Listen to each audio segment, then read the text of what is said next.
latest in poker news, entertainment, and more. This is the Hoke Show.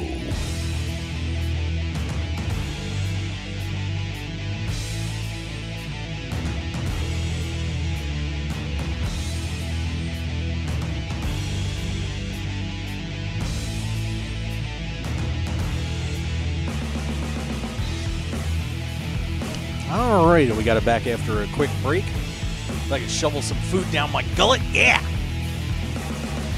Run Good Gear pros here. Ryan Tepp and Chris Conrad. Looks like they're leaving now. Well, there you go. Well, congratulations on the sweat. Chris Teppen had pieces of Devo and Leif Force. And, I'm sorry? Leif Force. Yeah, so those guys gone. But, hey, we're back here on the Hoke Show live from the World Series of Poker and sober. Doing a good job, you know, taking things seriously around here. No booze in this booth, just pizza. Gotta love that. Yeah, Metro Pizza. Thank you, Metro. Awesomeness. You have to let me know what I owe you for the pizza then. But, of course, we are back. Cards are back in the air a few minutes ago. And we are once again down to 19 players here at the World Series of Poker main event. 6 players went down on that last level. Wow. I don't know. We were quite expecting that. But Dan Smith, the latest victim, as he has ace-king suited against 4s. William Tonking also doubled up through William Papaconstantino. And let's see if we've got any more quick news here. Of course, Joe Payne out here doing a great job keeping an eye on things. Scott Palmer, by the way, is now going up to $4 million. I'll tell you what a story that would be. What that is to go from a little over 700,000 in chips to start the day, and find a way to get to this November 9 for the online superstar, Scott Palmer. Your chip counts as of this moment. Of course, we are playing 7-handed, 6-handed, and 6-handed right now. And let's take a look-see. Okay. So Joe's going to head back in there. Dan Sindelar back up to $22,850,000. So Dan Sindelar looking pretty good to make this November 9.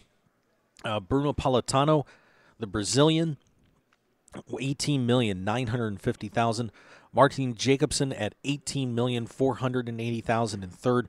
Luis Velador at $14,465,000. And this is unreal.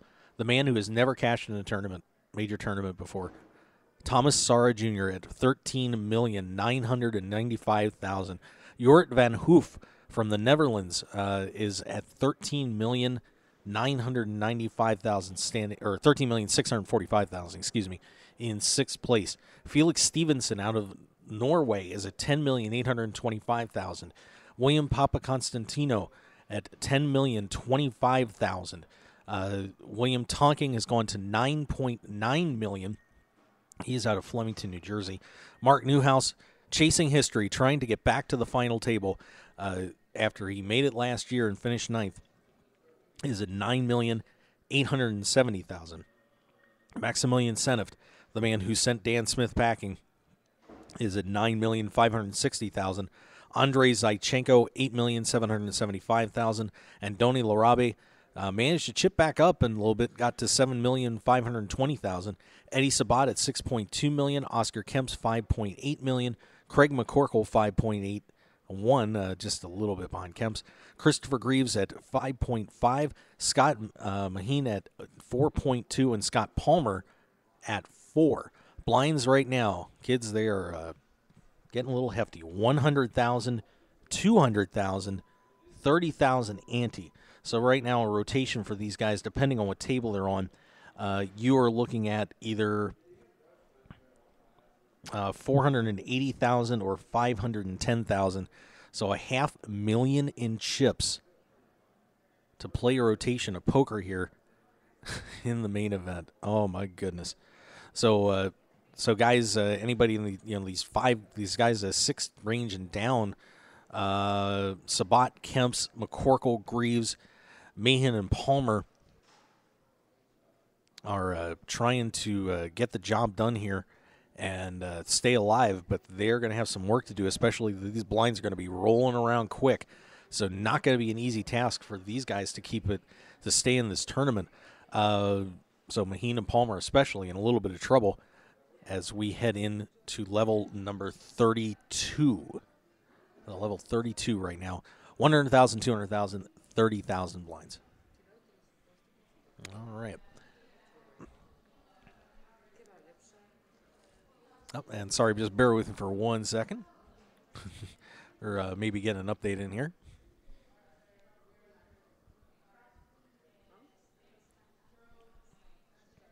And so hang on just a moment, everybody. Do appreciate your patience here.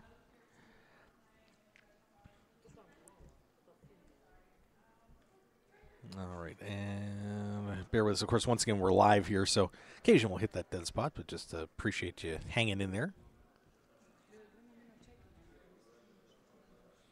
Here, and we're on camera there, too. I'm sorry. We're actually on the air right now. Let's see. So any new updates coming in? I don't think oh, and we do have an elimination. Scott Palmer is out. So Scott Palmer has gone down, and that'll be the last player out at this pay level of $286,900. Scott Palmer has been eliminated. The online wizard goes down to Christopher Graves. So Graves opens from 500,000 to the cutoff. Palmer 3-bets it all in, and Graves calls, and he wakes up with aces. Graves to Palmer's deuces, got no help on the big board, and actually 3 threes up there, but no deuces. And the full house of Graves is good. Scott Palmer is out, and that means that we're going to have a redraw here pretty shortly, down to 2 tables here at the main event of the World Series of Poker. So once again, 18 players remaining. That means half of the guys sitting in this room are going to be coming back on November 10th. This is getting incredibly exciting in here. But we, like I said, we expected that we could see some fast action from a few of these guys with these blind levels being where they are. And Palmer with an M of about 7 or 8 had to make a move, saw a pair, and of course, being an online player, typically tend to have a little more of an aggressive streak, and the deuces looked good enough to him, and just a bad timing. But that is going to send Scott Palmer out of this World Series main event. 18 players left, and so we'll be looking to see what happens with the redraw on this. But that'll take us down to 2 tables, and I'm sure that we'll have an update on who's going to be where in just a little bit. So once again, 18 players remain here in the World Series of Poker main event of 2014.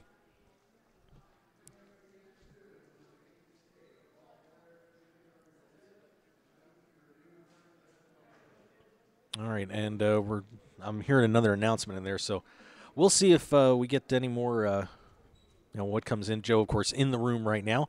Joe Payne, co-host here on the Mark Hoke Show. And, I want to thank you for being with us again. We do appreciate it, and thanks for bearing with us while we took a little break, got a little something in the stomachs we hadn't eaten yet today. It's been a hectic World Series, of course, putting in 14, 15-hour days, working hard, doing what we do best, the best poker show here in the industry, and we're very happy to have you with us. Of course, we're on KLAV1230am.com. We would love to have you be with us, and we're finally getting those table draws in here. But just finish real quick. Wednesdays at 3 p.m. on KLAV 1230 AM, and of course on the internet at KLAV1230am.com. More than happy for you to join us in there. So let's see what we've got. We've got Larabe, McCorkle, Newhouse,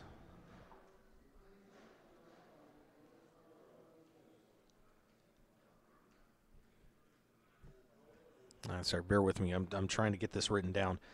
Newhouse, Sara, Politano, Seneft, Stevenson, Velador, and Maheen.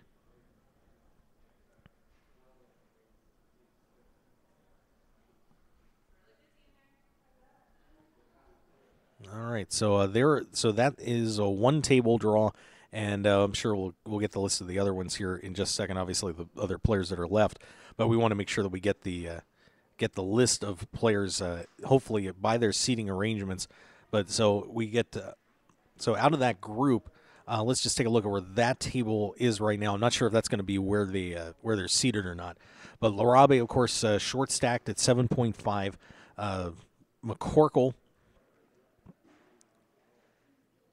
is at 6.3. Newhouse currently sitting at 12.9 or 12.3. Sara is at 13.99, so basically 14 million. Politano at 19.6. Seneft sitting at 9.5. Stevenson is currently holding in there at, I'm looking for him here, 10.5. Velador is at 14.4, and Maheen is at 4.2. All right, so looking at that, actually, the big stacks all kind of, if that's the actual table set, table draw, big stacks all kind of stuck together. Newhouse 12.3, Sara at 13.9, Politano is at 19.6. So not a bad group. And so if we're looking at the players that remain, Sindelar and Jacobson should be hooking it up there. As would be, let's see, well, Veladar's a 14.4. He's on this table. Van Hoof at 13.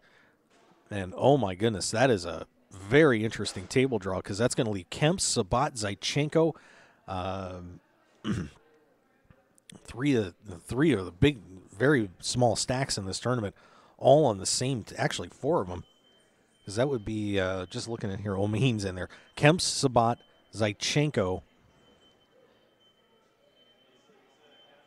Tonking, Papa Constantino. All those guys are under 10 million in chips right now.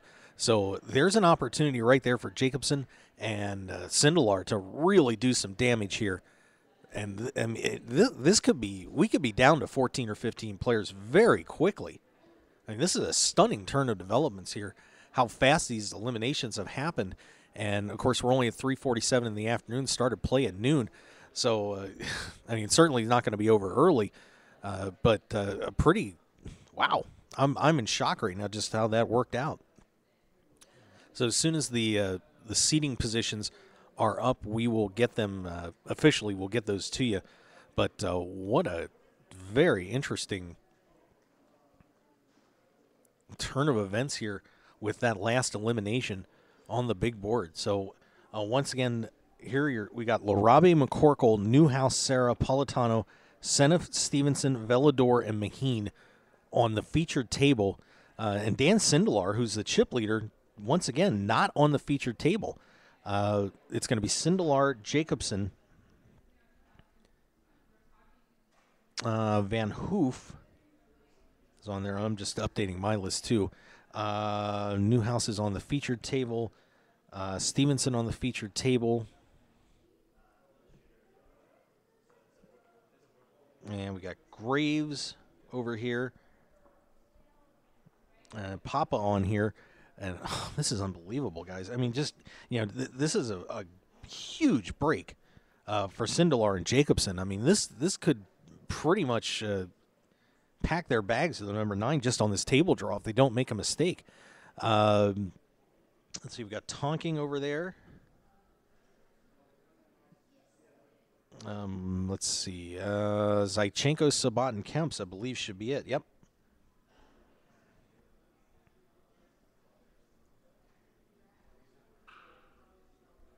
All right. So once again, so your secondary table is going to be Dan Sindelar, the chip leader, is at 22.8. Martin Jacobson, who's at 17.9 right now.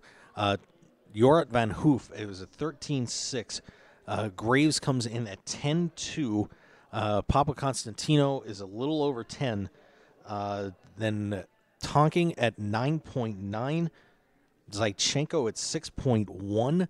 Kemps at 5.8 and Sabat at 6.1.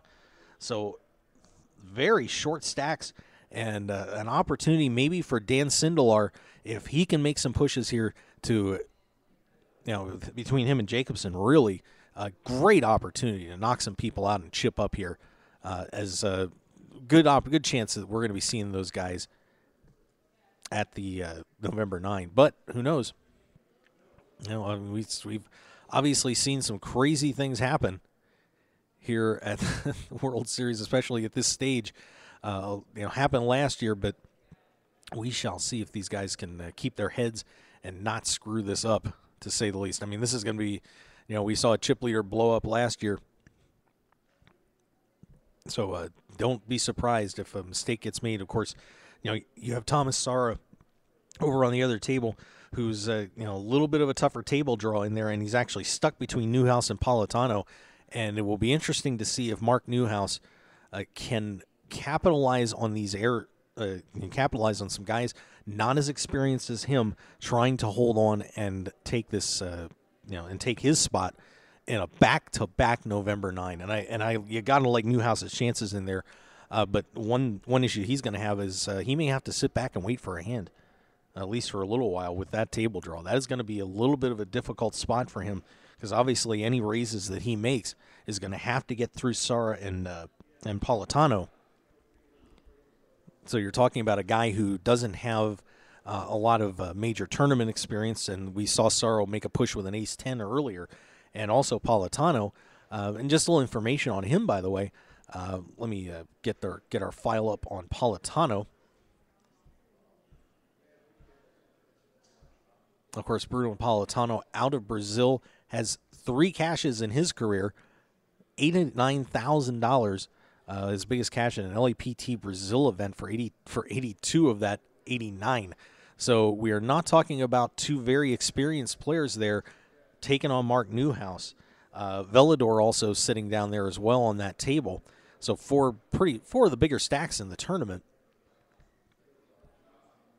And a little bit about Luis Velador. Now, Velador, a very experienced player out of Lake Elsinore, California. 47 cashes, has won over $1.1 million. Also has a World Series of Poker bracelet. He won event number 32, a WSOP No Limit Hold'em event in 2008, won over $500,000, so a lot of his winnings there. But he has won tournaments 6 times in his career, including a couple of wins at LA Poker Classic events, a Sport of Kings event win, another at the LA Poker Classic, and a win in the Green. These wins all extending back from 2000 to 2008. But Luis Velador, you might even, really, you would think that Newhouse and Velador could actually become the table captains there. And Velador is in a great spot right now because he's got Maheen, Larabi, and McCorkle to his left. So a good opportunity for Velador to maybe push some people around and see if he can't, add to his chip stack. So nice chance here for Luis Velador to build up a little bit and keep it rolling here at the main event. Oh my goodness, what a day it's been here. We are, like I said, already down to 18 players from 27.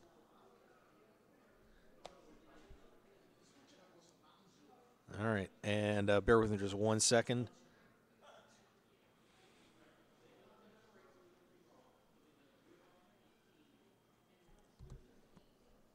Let's see, and I'm sorry, bear with me, because what I want to do is I kept everybody's files up here of who is in the tournament. I want to clear some of those out here real quick so we can be a little easier for me to get through my notes.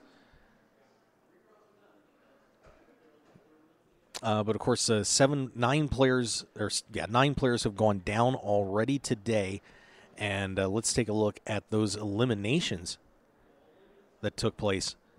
Just a little bit, throughout this day, starting at noon. And I swear to God, I'm going to hit my chip counts and be a very happy guy. Here we go. Okay, so your eliminations today. In 27th place, Sean Dempsey out of Las Vegas, Nevada. Won a bracelet earlier this year. Brian Roberts out of Houston, Texas, eliminated in 26th. Devo out in 25th, Brian Devonshire, followed by Kyle Kuranen, also out of Las Vegas. Urain Kirignard eliminated in 23rd. Iron Lightborn out in 22nd. Leif Force in 21st, Dan Smith in 20th, and Scott Palmer in 19th. So 18 players remain here at the World Series of Poker main event, and we are bringing it all to you live here at the WSOP. And and of course, I saw Chris Graves out in the hallway, I believe on day 5, and Graves, family man, has a couple of kids out here, and his wife were talking to the ESPN gang a little bit, and it seems like a very nice person. I'm sure we'll get a chance to talk to him at some point. All right, and it looks like okay, so these should be the draws. Okay, so that is the other table draw has been put out, and it is Zaichenko in seat 1, Sabat in seat 2, Papa Constantino in seat 3, Kemps in 4, Graves in 5. Whoops, hang on just a second. Then Tonking, Van Hoof, Jacobson, and Sindelar are your pairings. All right, so that's what we got. So it's Zaichenko in seat 1, Sabat in seat 2, Papa Constantino in seat 3, Kemps 4, Graves 5, Tonking in 6, Van Hoof in 7, Jacobson in 8, Sindelar in 9th, or in seat 9.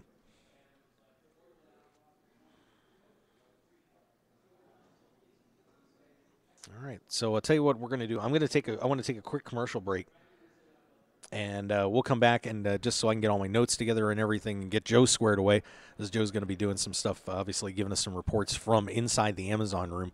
So let's step back and get a quick commercial break in, and we'll be right back here on the Mark Hoke Show. I want to thank you guys for joining us. We are live here at the World Series of Poker. So stick around, everybody. We will be right back.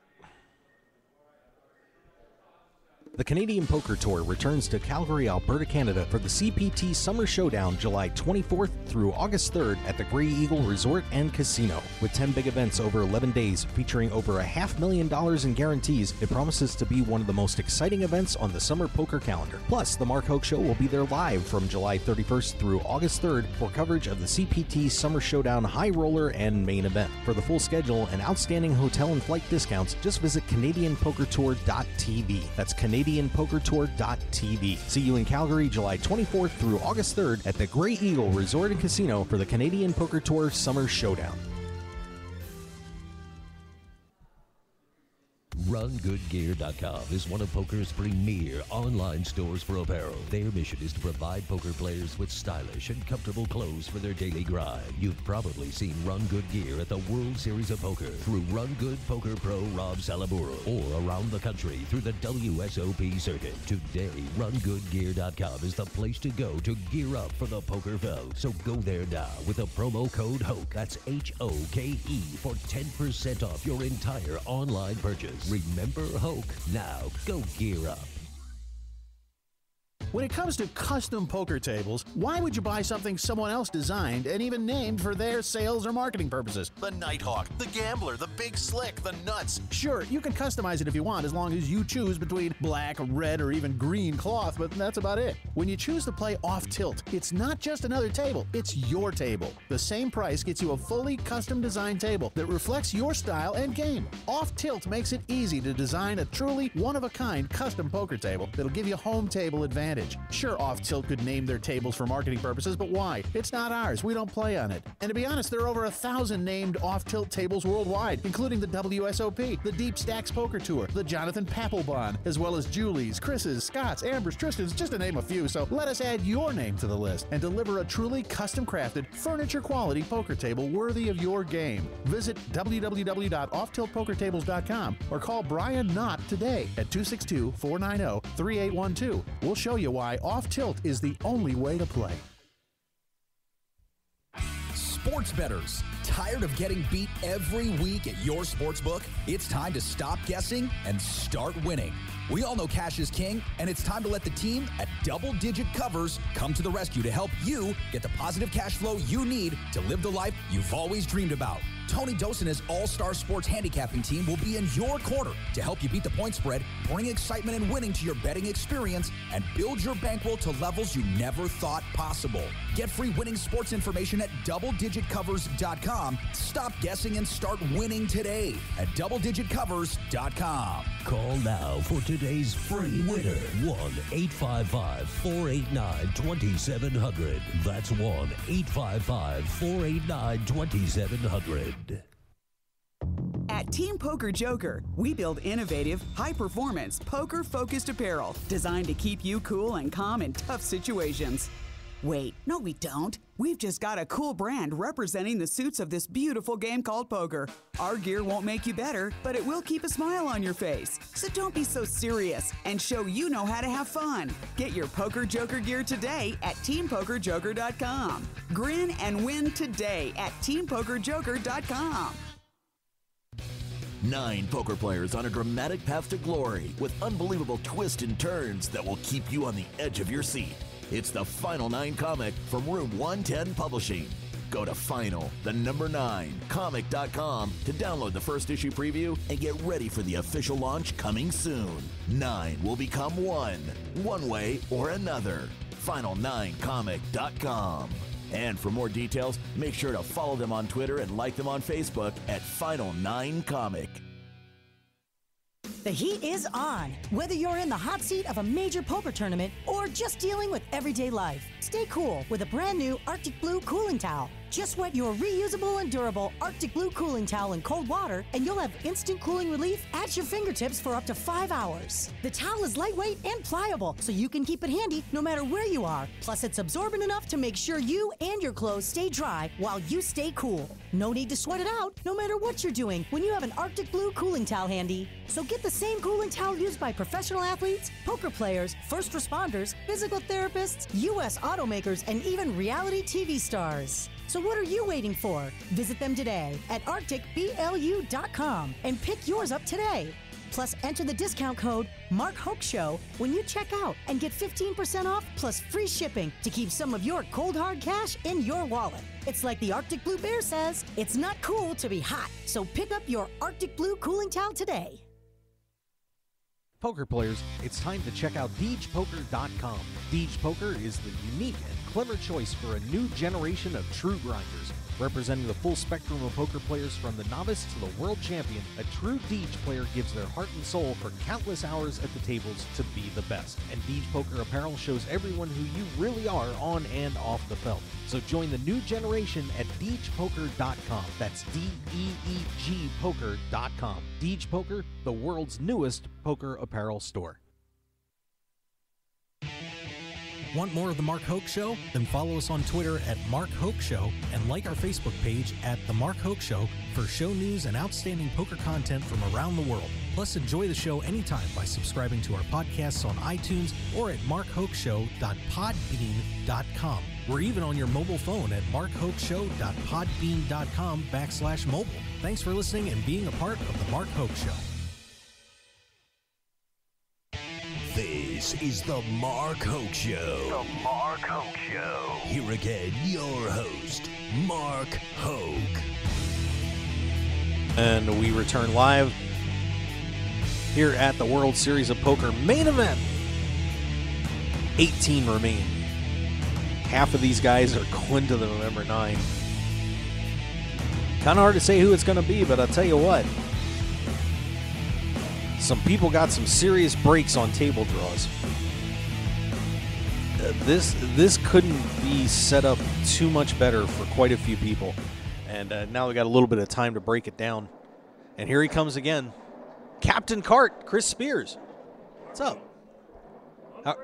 All right. And there's Nolan Dalla going down the hallway. Nolan Dalla, everybody. Nolan Dalla. It's all the WSOP gang. You know, I think everybody's starting to feel it a little bit. All right, so once again, I'm just going to verify the table draws that I got. And, yep, they do match. Okay, so once again, we do not just getting started here after the table redraw. So let's give you a reset on this. Antonio Larabe, okay, on our featured table, Antonio Larabe is in seat 1, at $7.5 million. Seat 2 is Craig McCorkle in seat 2, $6.2 million. Mark Newhouse in seat 3, $12.3. Thomas Sara Jr. at $13.6. Seat 5 is Bruno Politano, the Brazilian, at $19.6. Maximilian Seneft out of Austria, $9.1. Felix Stevenson out of Norway, $10.3. Luis Velador at I think he's at 14.4. We'll give this count credence here, 13.3. And Scott Maheen in seat 9, 3.4. We then go over to the secondary table. Andrei Zaichenko, $6.1 million. Eddie Sabat also at $6.1 million in seat 2. William Papaconstantino at 12.5. Oscar Kemps out of the Netherlands trying to hang on at 5.4. Christopher Graves is at 9.8. William Tonking in seat 6 is at $10 million. Sorry about that. Jorrit Van Hoof is at 13.1. Martin Jacobson at 17.9, according to this chip count. Dan Sindelar is at 23. So Sindelar, I tell you what, his play is going to be a key to this tournament right now because he's going to have a chance to push around a lot of these short stacks. It's a very bad table draw for Zaichenko and Sabat. With Jacobson and Sindelar next to each other, I'd be very surprised if they are crazy enough to get into any big battles with each other. But they've got Zaichenko, Sabat, up and call coming in their position. Joe Payne calling in. Joe, what's up? What do we have? Yeah, we just got a big $5 million pot at the feature table between Mark Newhouse and Felix. The original raise was to $400,000. It was called by Mark Newhouse. The flop came 5 of hearts, queen of diamonds, deuce of spades. Felix bet $425, and Mark called. The turn brought the jack of spades. Mark bet $800,000, and Felix called. And the 6 of diamonds came on the river. Felix checked. Mark Newhouse bet $1.25 million and was called by Felix, and Mark turned over ace queen, and Felix had queen king. So Mark wins a pot of close to $5 million with ace and a queen, pair of queens with an ace kicker. All right. And Felix had a pair of queens with a king kicker. So. All right. So pretty big swing and chips there of close to $5 million. Wow. So Mark Newhouse chipping up, and it's looking like Mark has got a great opportunity now if he can keep pushing here a little bit to go to the November 9. Tough break for Stevenson as now he kind of gets into those middle stacks that are all fighting for a few spots remaining here. But, wow, right. Big hand for Mark Newhouse. All right, Joe, cool. Thank you very much. We've got 18 players. Okay. All right, thank you. Joe Payne inside the Amazon room right now doing his thing. So there's an update. Mark Newhouse chips up and adds to that stack. I think he's going to do it, guys. I don't want to jinx him, but I think he's going to do it. What an incredible achievement that would be. Of course, Stephen G. With the 8th and 24th over the last 2 years previous, but this obviously, no matter how this turns out, even if Newhouse finished 18th in this tournament, you'd still be looking at a 9th and an 18th place finish, which would be historic, but 2 potential back-to-back final tables for Mark Newhouse. Oh, my goodness. What a historic moment that's going to be. So they did start about 15 minutes ago. They restarted after this the table draw down to 18. And they do have 109 minutes left on the level. So right now, so we're looking about 90 minutes to play on this one. Once again, blinds are at 100,000, 200,000, 30,000 ante. But we are now, of course, playing 9-handed. So you got 300,000 going in for your blinds, and you've got $270,000 going in on your antes. So you're looking at $570,000 to play one rotation of poker here at the main event. That can't be a whole lot of fun if you're in a situation where you have like Scott Maheen with $3.4 million, Kemp's at $5 million. I mean, the rest of the guys. Even look at the $6 million stacks. McCorkle, Zaichenko, and Sabat in a little bit of trouble there, but everybody else still some room to play. But Dan Sindelar, currently your chip leader, listed $23.1 million right now. Bruno Politano, the Brazilian, at $19.6. And of course, we look at some of these players. Dan Sindelar.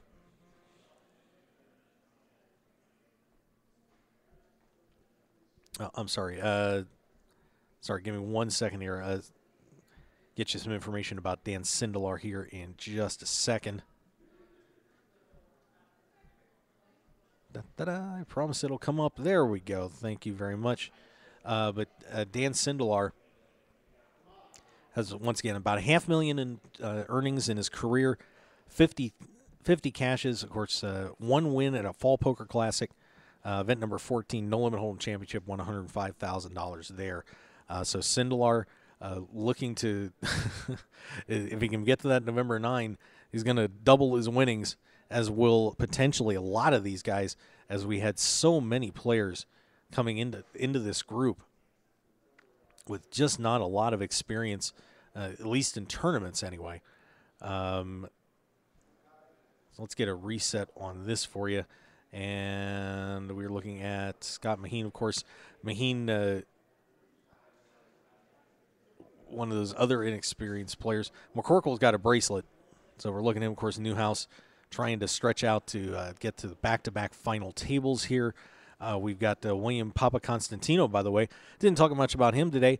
2 cashes for $16,379. So Papa Constantino's big score, one of it was for $15,000 at a World Poker Finals WPT Season 9 event in 2010. Those are the only 2 cashes he has listed from 2010. And Joe's calling in here again. Joe, what can we do? What's up? A small pot, but one that needs to be mentioned. Mark Newhouse, after winning that big pot, raised the next pot to 425, and he was called by Luis. On the flop came Jack of Diamonds, 9 of Clubs, Queen of Hearts. Both players checked. The turn brought the King of Spades. Both players once again checked. And the river brought the 9 of Hearts. And Luis bet 350. Relatively small bet into the pot. He was called by Mark Newhouse, and Luis turned over King, Queen, the 2 pairs, and took down the pot. All right, there you go. You're Awesome. right. Thank you, Joe. Appreciate it. You're welcome. All right, so Joe in there watching the feature table right now, and I gotta help Joe out a little bit because for some reason he doesn't have the names of the players in there. So I'm gonna give him a hand real fast. So I do apologize. I hate to be texting on the air, but we kind of gotta give Joe the little bit of help on that. Da-da-da. But once again, we are down to 18 players left here in the main event, and this has been setting up to be a very, very interesting final 18. Just amazing how the redraw went. I mean, this balanced out enough that Jacobson and Sindelar and Van Hoof over on one table. Pretty good chances for them, especially Jacobson and Sindelar, because I can't imagine that those guys are going to really be challenging too much, but they do have a couple short stacks right in front of them, so they have a chance to really do a little bit of extra damage and put themselves in a position to go to the November 9. And I'm getting this last one done. There we go. All set. Okay, and once again, let's take a look at some of any updates, other updates that we have coming in here. Of course, so once again, we're live, and we got Joe Payne in the Amazon room. I'm out here in the hallway right outside the Amazon room, doing our thing here on the Mark Hoke Show, and we really do appreciate all of you tuning in. What a day this is turning out to be. Already 9 players eliminated here on day 7. We've got 9 to go.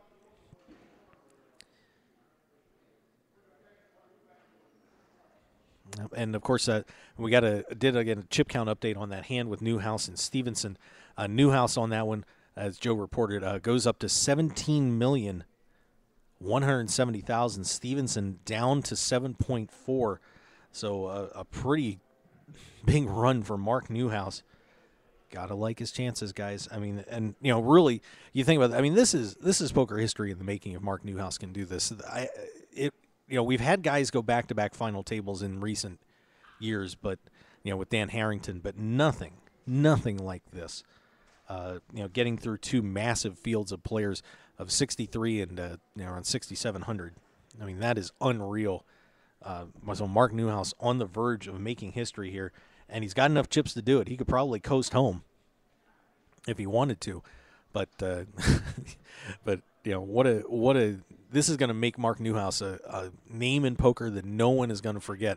Of course, last year, really, due to some bad play, and certainly, Mark did a great job nursing his stack, but due to some really bad play by some players, Newhouse managed to find his way to the final table last year. But this time around, Newhouse is using his experience and his ability to get through this, and Mark Newhouse now on his way possibly to the November 9.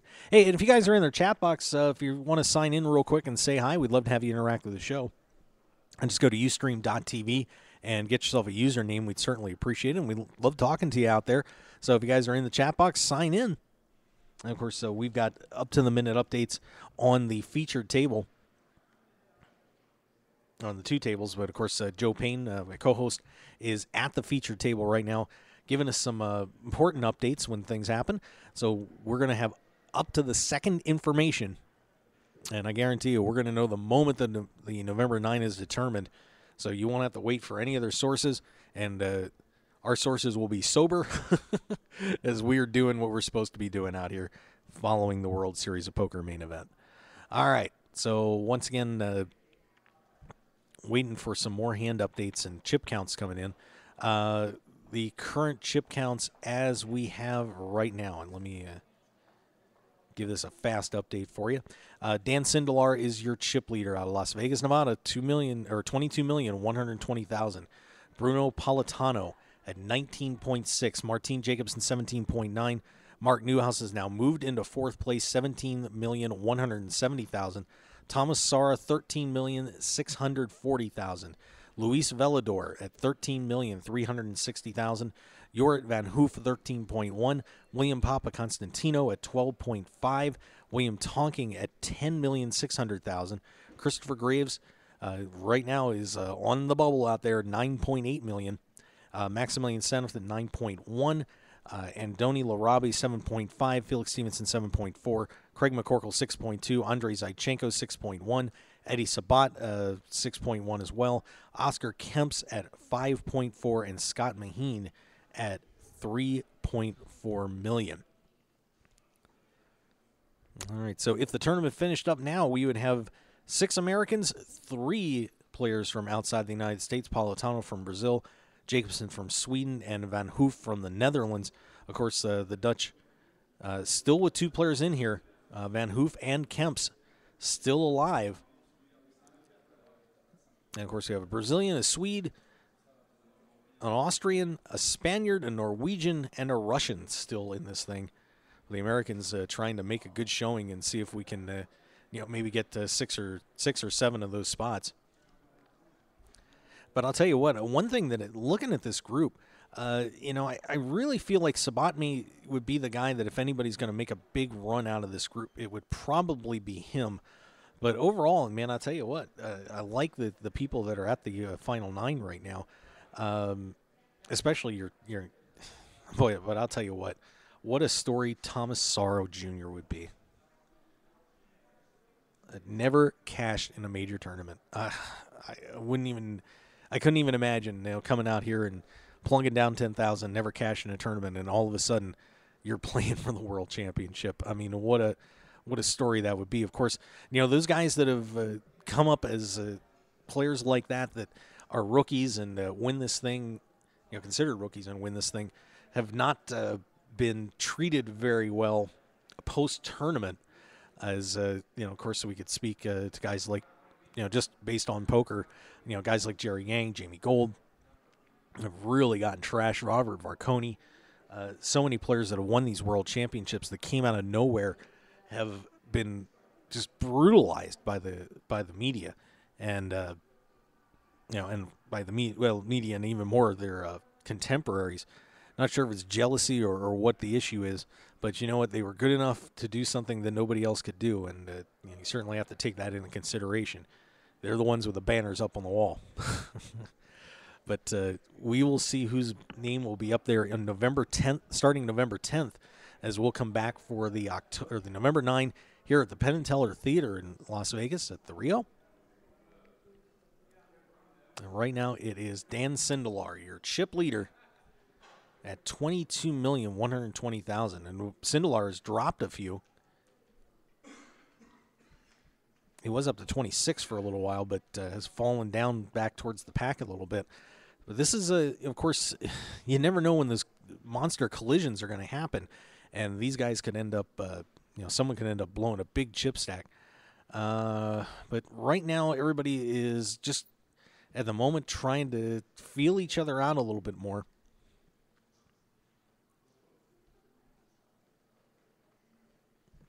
And let's see, Scooby-Doo in the house. Ruh-roh. A guy in a Scooby-Doo costume has made his way into the Rio. Oh, goodness. Here we go. Unbelievable. Yes, it is. The crazies are starting to roll in here. So Scooby-Doo has arrived in the house. Oh, golly. Let's see. Looks like Maheen has added a few chips to his pile. Scott Antonio Larabe, who really can't afford to make too many more mistakes here, raises to $400,000. Maheen calls 7-Jack-6 2-spade flop. Maheen checks. Larabe bets another $450. Maheen goes all in and a snap fold from the Spaniard. Now, I'll tell you what. Boy, in first act, too, under that's a bad play on his part. He needed to have a big hand under there to be able to make that move. And, so Larabe is going to take another hit. So the Spaniard gets himself in a little more trouble, goes down to 7.5. Let's see what else we've got here at the moment. Looking pretty, of course, two tables. So we're just kind of keeping an eye on things right now. Of course, once again, we have Joe Payne in the house over in the Amazon room, sitting by the featured table, keeping an eye on things. I'm Mark Hoke outside here right now. 18 players left here playing for this title. And, of course, 9 of them are going to advance to the November 9. Should be exciting. And Mark Newhouse, of course, once again, probably one of the main focuses in here, trying to make history as he is could be on his way to back-to-back final tables here at the World Series of Poker, doing something that really, in the current era of poker, has never been done. All right, we're going to take a break, and when we come back, we will have more from the. Whoop, no one won't. Joe Payne has given us a call. Let's see what's up. Joe, what's going on? This is not a poker update. This is a Snoop Doggy update. One of Bruno's supporters just arrived on the ESPN stage, fully dressed in a Snoop Dogg outfit, and that kind of got the Brazilian crowd up and hooting and hollering. So they got a pretty big hit in the audience with the Snoop Dogg outfit on. Oh, you mean the Scooby-Doo outfit? I'm sorry, what? The Scooby-Doo outfit, you mean? Scooby-Doo, yeah. Okay, yeah, we saw Scooby-Doo. I rut-rode him. Yeah, he just came running into the audience now. So, God. Unlike the Panda Bear that tripped on the stage, was that last year? Yeah, the Panda Bear was last year. Yes. Snoop Doggy outfit in the audience now. Oh. That's a good. Who's he rooting for? Oh, did we lose Joe? I think we lost Joe. He's in the Bruno contingent. So he's a Brazilian dog. It's a Brazilian puppy. Okay, that's fun. Yeah. And I'm sitting right in front of him, so it's pretty loud. Oh my gosh, I don't know how to say rut-row in Brazilian. So, all right. I'll get back to you. Okay, there he goes. Scooby-Doo in the house, and apparently is a Brazilian. We did not know that. Oh, that's funny. Okay, let's step back and take a break, and we'll be right back here on the Mark Hoke Show. Thanks for being with us once again live from the World Series of Poker. 18 players remain, 9 to go, and this World Series, except for the, of course, the November 9, is all over. Stick around, everybody. We'll be right back. The heat is on. Whether you're in the hot seat of a major poker tournament or just dealing with everyday life, stay cool with a brand new Arctic Blue cooling towel. Just wet your reusable and durable Arctic Blue cooling towel in cold water, and you'll have instant cooling relief at your fingertips for up to 5 hours. The towel is lightweight and pliable, so you can keep it handy no matter where you are. Plus, it's absorbent enough to make sure you and your clothes stay dry while you stay cool. No need to sweat it out, no matter what you're doing, when you have an Arctic Blue cooling towel handy. So get the same cooling towel used by professional athletes, poker players, first responders, physical therapists, U.S. automakers, and even reality TV stars. So what are you waiting for? Visit them today at arcticblu.com and pick yours up today. Plus, enter the discount code MarkHokeShow when you check out and get 15% off plus free shipping to keep some of your cold hard cash in your wallet. It's like the Arctic Blue Bear says, it's not cool to be hot. So pick up your Arctic Blue cooling towel today. 9 poker players on a dramatic path to glory with unbelievable twists and turns that will keep you on the edge of your seat. It's the Final 9 comic from Room 110 Publishing. Go to final9comic.com to download the first issue preview and get ready for the official launch coming soon. 9 will become 1 way or another. Final9comic.com.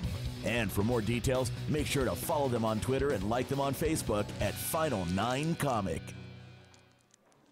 RunGoodGear.com is one of poker's premier online stores for apparel. Their mission is to provide poker players with stylish and comfortable clothes for their daily grind. You've probably seen Run Good Gear at the World Series of Poker through Run Good Poker Pro Rob Salaburo, or around the country through the WSOP circuit. Today, RunGoodGear.com is the place to go to gear up for the poker fell. So go there now with the promo code HOKE. That's HOKE for 10% off your entire online purchase. Remember Hoke. Now go gear up.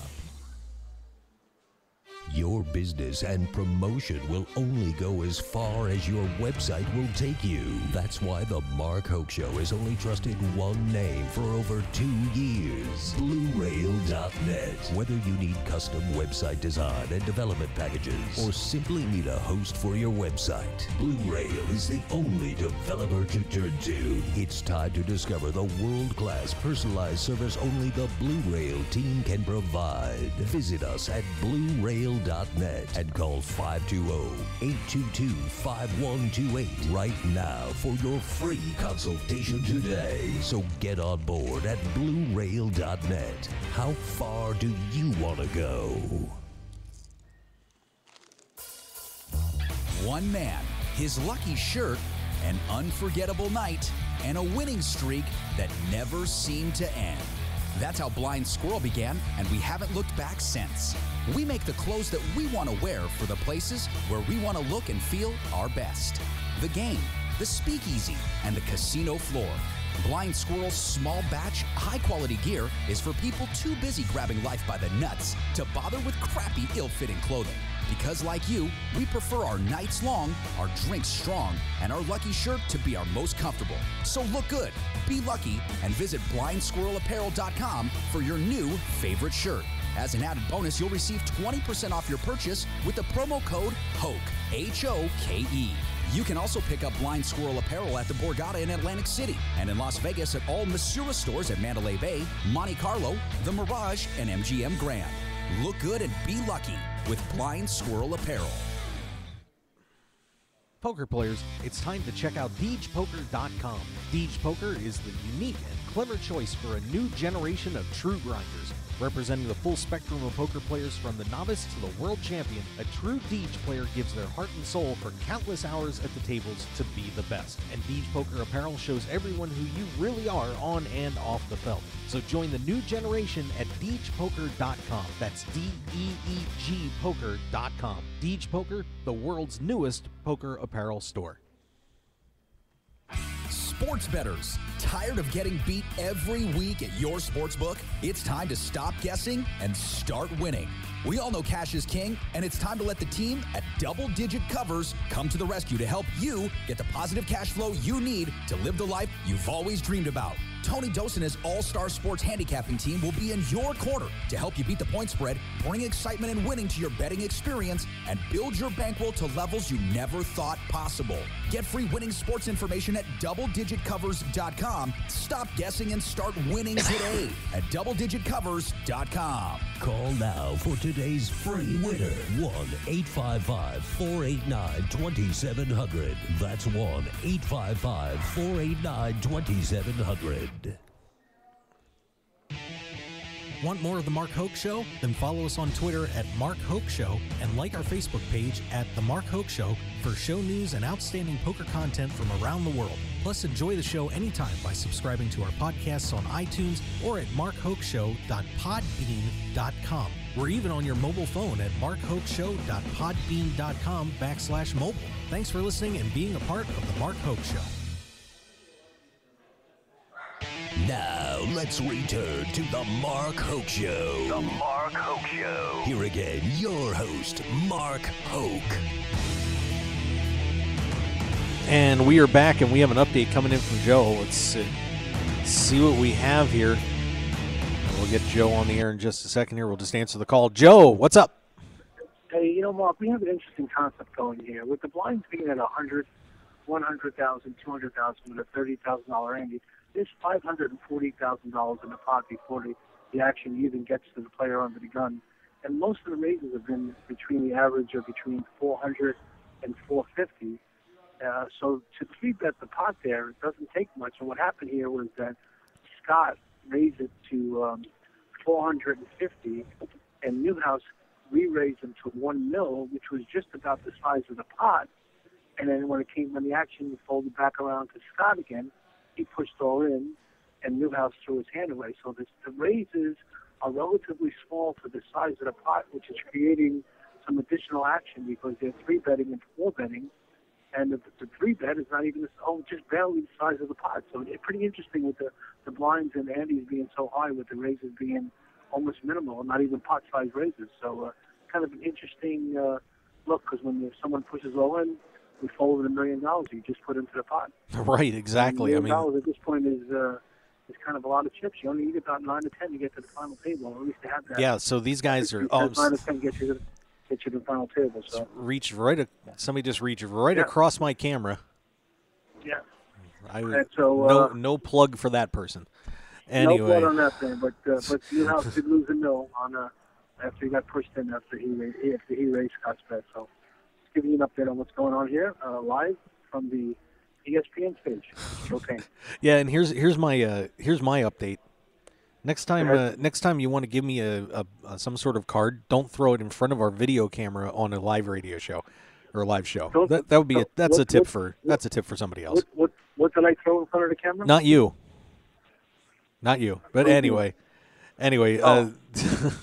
So yeah, but it's an interesting dynamic you've got going on in there right now, Joe, because once again, we got an all in the call here right now. All right, here we go.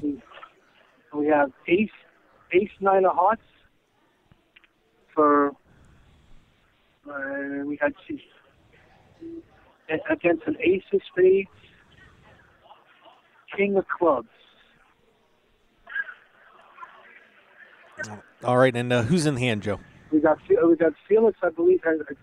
We have Thomas Sauter and Felix Stevenson in ace 9 against ace king. And who's got the ace 9, Joe? Ace 9, I believe, is Thomas against the ace king. All right, so let's see. The flop comes king, queen, jack. Oh wow! 2 spades. Oh my goodness! There's a flop for you. Yeah, a 10 will actually make a chop pot here. Right. And both have placed a straight draw right now. Felix is ahead with the ace king. An 8 of hearts. 8 of hearts comes on the turn.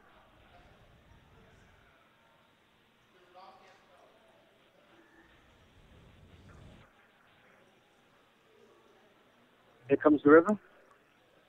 The river's a piece of hearts. All right, so Felix is going to take a big pot here. Okay, so Stevenson is going to double up on that Double up. through Sara.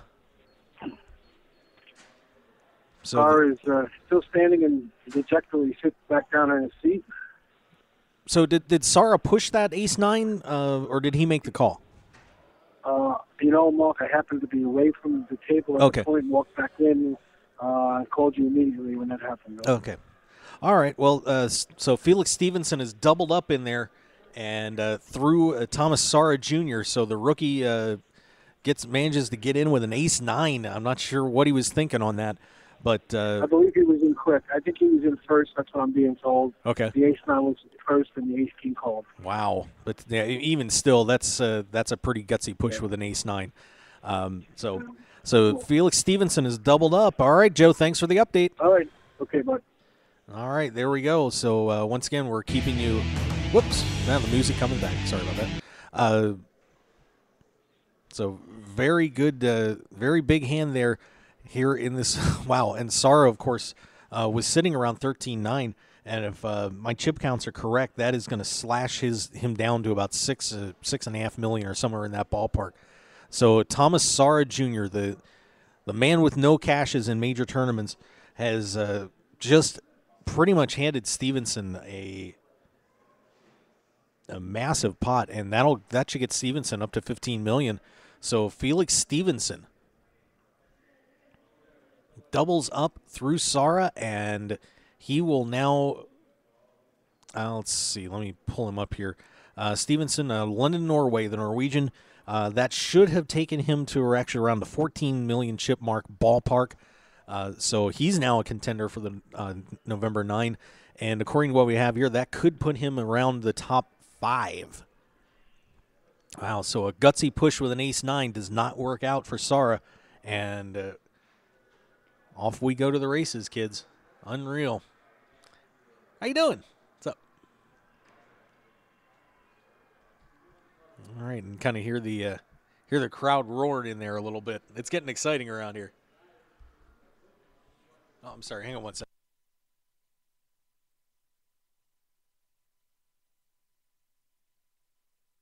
Oh, okay, sorry about that.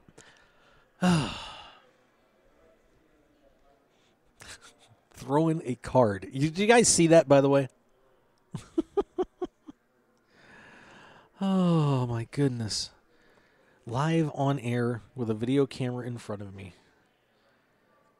I should have ripped this amazing card. It's actually kind of cool, but unfortunately not so nice when you're on the air with video in front of you. Anyway, but there we go. So a big hand from Felix Stevenson doubles up on the featured table, and Sara Jr. is going to take and that's going to put him down in about the 14th to 15th place range at this point. And you got to wonder if the rookie out of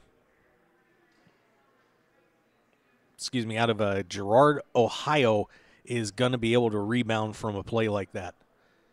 Wow. Casino Examiner saying I cooler Devo. I didn't cooler Devo.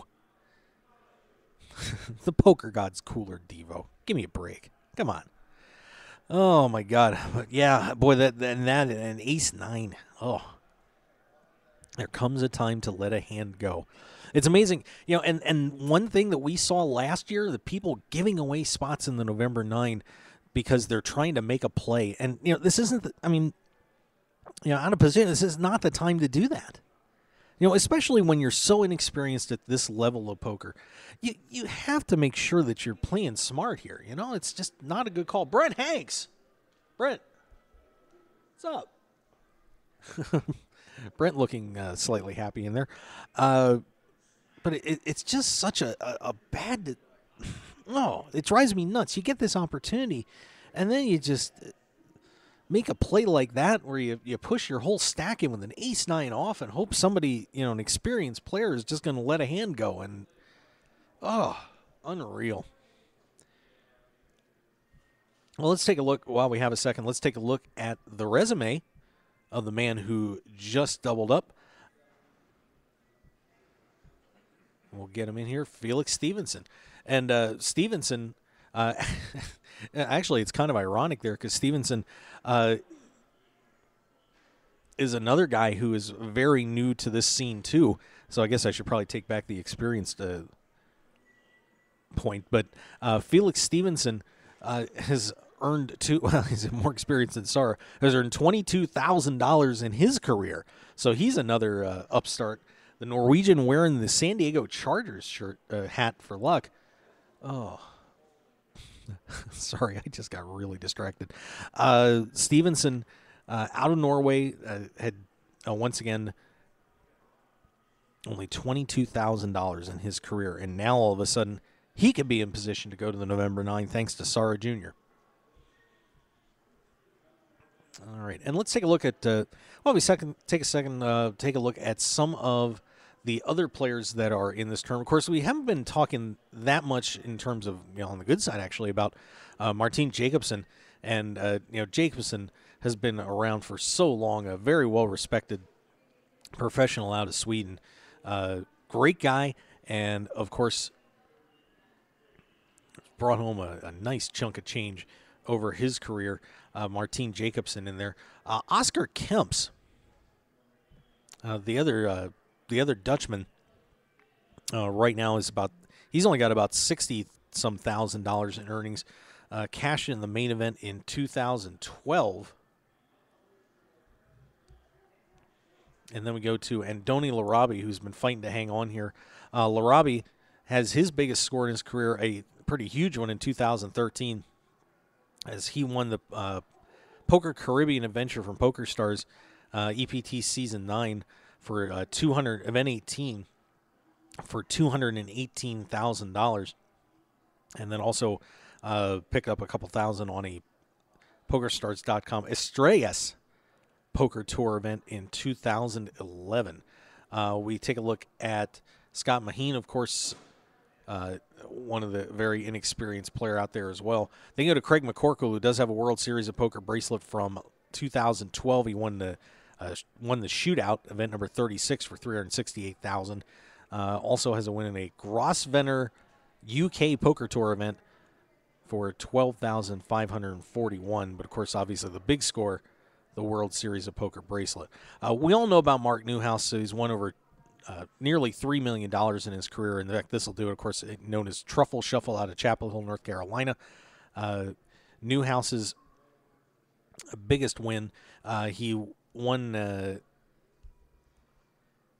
fourth Borgata Poker Open, a WPT event, Season 5, won a WPT No Limit Hold'em Championship for $1.5 million in 2006. That has been his biggest score so far. Recently, a couple cashes, last year's World Series, of course, in the main event, and also went over and had a cash in Europe in 2013 as well. But, of course, Mark Newhouse looking to try to become the first man in the modern era of poker to bring home to make back-to-back main event final tables.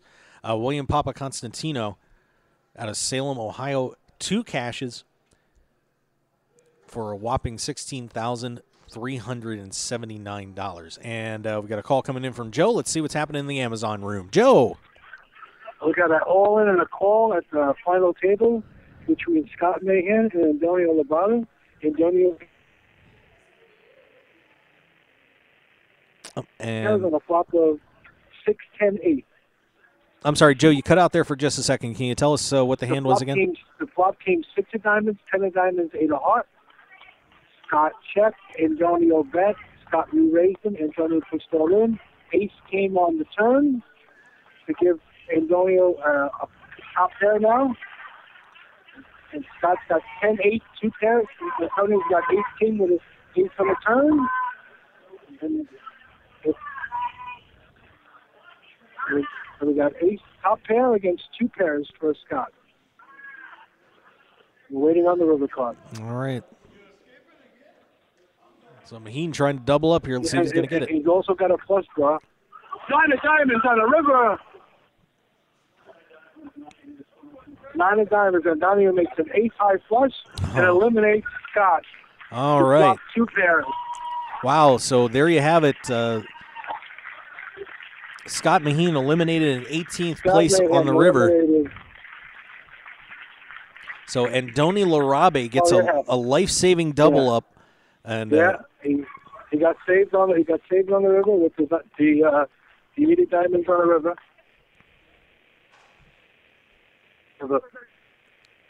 I'm sorry, Joe's reception cutting out there a little bit. Yeah, Scott's lost 2 pairs, and Antonio had the ace 10 of diamonds.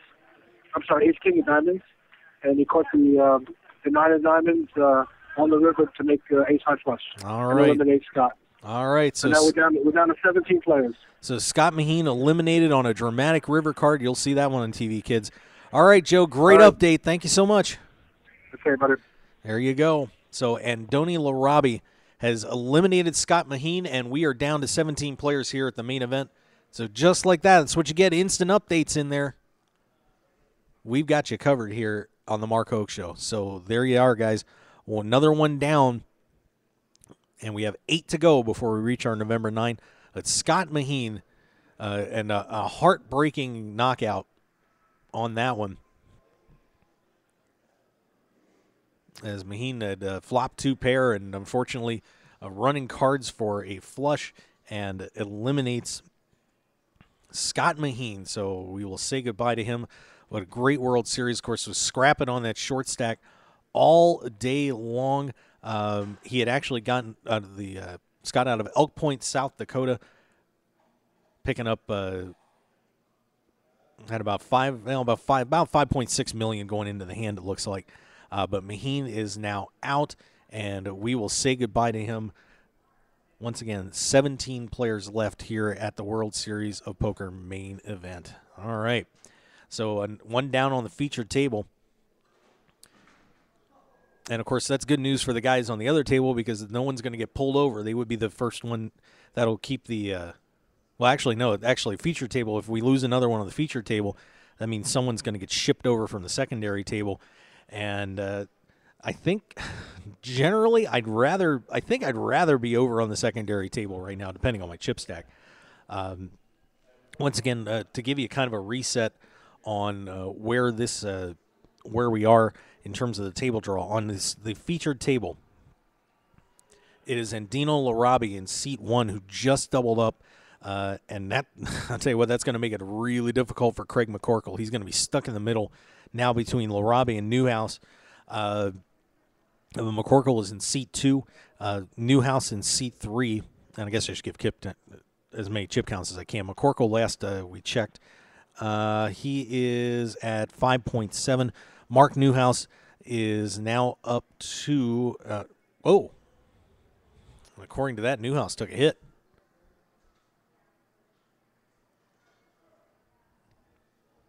Wow, I'll have to check the updates and see what happened on that. But they're listing Newhouse at 7.7. Sarah Jr. I wonder if we made a mistake on who that was. Give me a second here. Let me take a look and see if Joe gave the wrong name on that.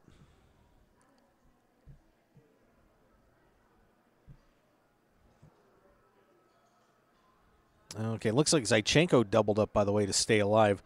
Let's see. Yeah, oh, wow, and I do apologize. Stevenson doubled up through Mark Newhouse. So Newhouse getting cute with, oh, man, I'll tell you what. Newhouse getting cute with an ace-9.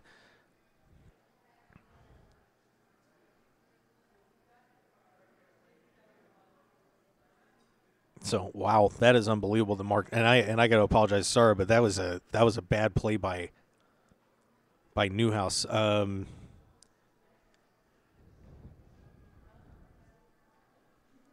Yeah, so bear with me. I'm going to let Joe know about that just so he doesn't he gets that squared up in there so we don't have any more mistakes on that.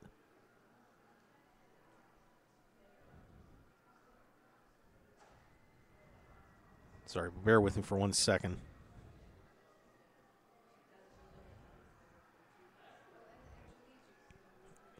All right, got that all settled up. So, yeah, so apparently Mark Newhouse was the victim of that double up through Stevenson. So Newhouse is the one that goes down to 7.7 million. But Scott Maheen eliminated now. But Sarah Jr. sitting okay. Wow. All right, so once again, I do apologize about the mix-up on that. Joe, still getting familiar with the guys in there, so I just get them squared up. But so Newhouse losing to Stevenson earlier, and then, of course, Maheen nearly doubled up, but Larabe hits his hand and on the river with that flush. So Larabe doubling up. All right, so once again, let me get back to now that we have the correction done. Let's take a look at your chip counts here at the main event. 17 players left. All right, let's hit the magic button. All right, and Martin Jacobson has now gone back into the lead here in the main event at $22,600,000. Bruno Politano at 19.2. Dan Sindelar at 18.8. Felix Stevenson, we got that, at least got that part right, up to 14.4. Thomas Sarra Jr., who was not the guy that blew it on the ace-9, is at 13.6. Luis Velador at 13.1. Jorrit Van Hoof also at 13.1. William Papa Constantino at 13. Tonking at 10.6. Seneft at 9.3. Christopher Greaves at 9.3. Newhouse with that big loss and stunned that he tried to get cute with an. It drives me nuts when guys get cute for no reason, especially with history on the line. Newhouse goes down to 7.7. Larabe, like I said, just doubled up, so that actually will put him, or actually picked up Maheen's stack, so it's close to double up. We'll put him about $13 million. Eddie Sabat at 6. Andrei Zaichenko, 5.8. Mokorkle, 5.7. And Oscar Kemp's at 5.4 now in the short stack. And it looks like Scott Maheen making his way out of the building right now. Got to be, smile on his face, but going to go home a little disappointed knowing that he had the best of that one. So on the tables right now, our featured table, it is Andoni Larabe, who once again should have gone, new chip count should probably put him around 14. We have McCorkle at about 5.7. Newhouse is now down to 7.7. So Larabe actually a chance to push some people here. Sarra Jr. at 13.6. Bruno Politano at 19. Seneft, Maximilian Seneft is at 9.3. And boy, we just haven't heard a lot from him. Maybe a good tactic to take, given especially some of the players he's up against. But Seneft is just kind of hanging around and knows he's probably one hand away. Stevenson in seat 7 and Velador is in seat 8. So, and Velador, of course, right now at, looking for him here, Luis Velador is at 13.1. On the far tape, on the secondary table right now, and we're going to get one quick refresh on this. And now we got those updated. Zaichenko, the Russian, has now gone to 5.8. Eddie Sabat at 6.1. William Papa Constantino is at 13 in seat 3 on the other table. Oscar Kemp's the short stack of the tournament right now at 5.4. So Papa Constantino not in a bad spot at the moment. Graves at 9.3. So you got, and Tonking is at 10.6. So the first 6 seats of that table, not a lot of chips. Van Hoof, looking for him. He is at 13.1. Martin Jacobson, the leader, is at 22 million. And Dan Sindelar has gone down to 18. But a pretty interesting grouping there is your seats 7, 8, and 9 really have the only ones with significant chips on here. Everybody else under 10 million. So a pretty tight battle here among that group. But I'll tell you what, a good opportunity if Jacob and Sindelar can jump on these guys a little bit. Let's take a look at the Zaichenko double up as we will go to the updates. Okay, and here's your hand with Zaichenko. Ace Jack against Sindelar's 8s. Sindelar had opened to 450, and a good push here from Zaichenko at 2.6 million. Not a lot of room to play. So it's Ace Jack against 8s. And a deuce 3 queen 3 spade flop on that. So Zaichenko had a 4 to the flush. and then a queen on the turn, so that gave Zaichenko also the straight draw as well. 9 of spades on the river, and Zaichenko hits the flush, and so that's why Sindelar is now out of the chip lead. Unreal. But not a badly played hand there at all. Certainly not.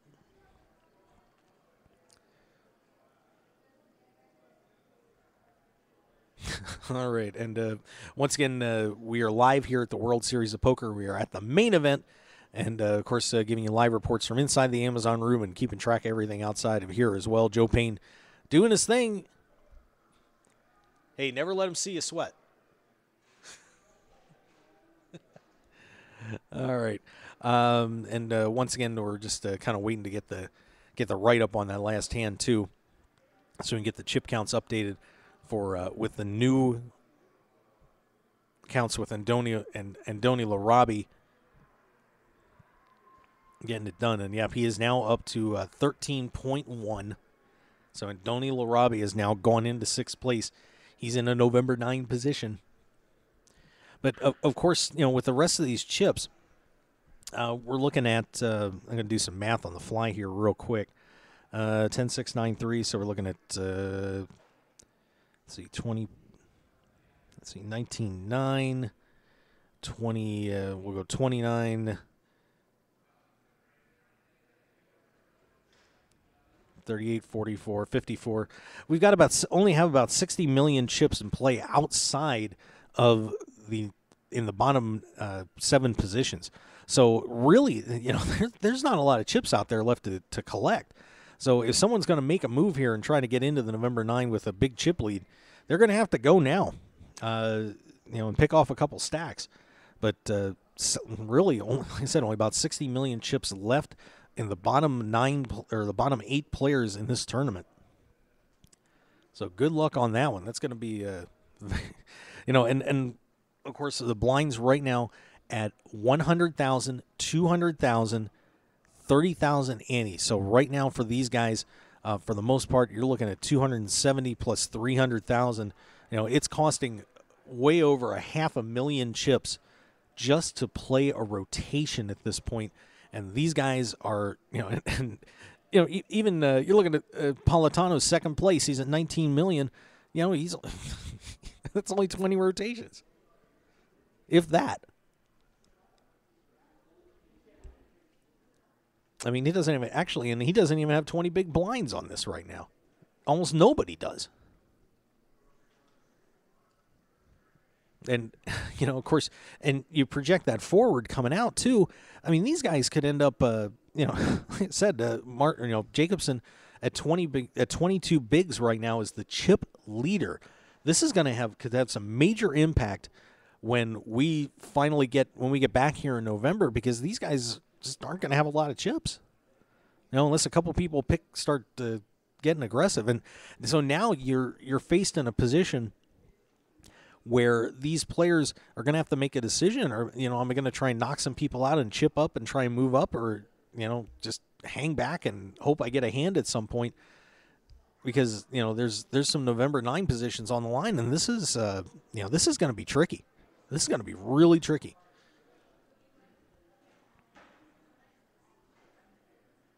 All right, and once again, just getting a little refresh on here. And, boy, these 2 tables, they're going to have to loosen it up at some point. Next level, by the way, in case you were wondering, goes up to 120,000, 240,000 with 40,000 antes for your next level. So you're looking at 360 plus another, depending on how many players, let's say you're playing 8-handed, 320. That's another 680,000 to play your next. When you play one rotation, the next level, 680. And no one, of course, 240. Right now, if they were on that level, no one would have 20 big blinds. Nobody. Oh, my goodness. Oh, so this is going to be I'm going to tell you what, this is going to be a wild next level and a half here at the World Series of Poker. And boy, what... Yeah, so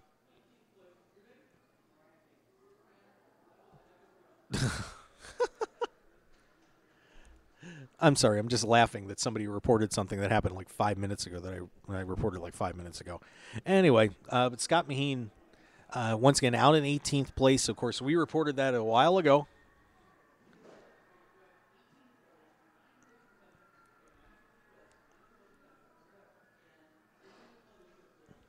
All right, so 17 players left here at the World Series of Poker main event.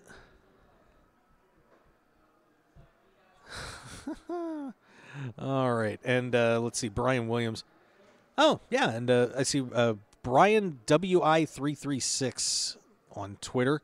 Thank you for the compliment. Actually, it's 336-10890. All right, well, thank you for the compliment. Do appreciate it. But actually, he was complimenting Pat Lyons. All right, my bad.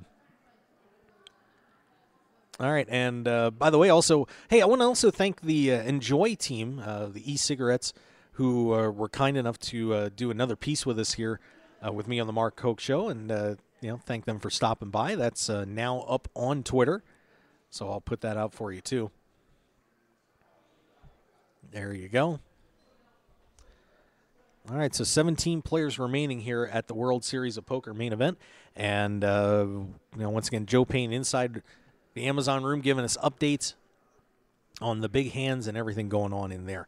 Hey, I want to thank all of our great sponsors of the show. Of course, back in the best poker show in the world. Not a bad decision on their part. Reminder everybody to join us for the Canadian Poker Tour Summer Showdown up at Calgary, Alberta, Canada, at the Grey Eagle Resort and Casino. Would love to have you be a part of that event. We'll be broadcasting live Thursday through Sunday at the end of that event, covering the end of the High Roller plus the main event from July 31st through August 3rd. You want more information, head on up to CanadianPokerTour.tv. Would love to have you stopping by and join us up in Calgary. It's going to be a great time up in the Great White North. Make sure you guys check out, let's give some of the other sponsors that we didn't hit the last time. Of course, the Players Poker Championship Poker Tour, all sorts of great events all over North America. Make sure you check it out and win your way to Aruba.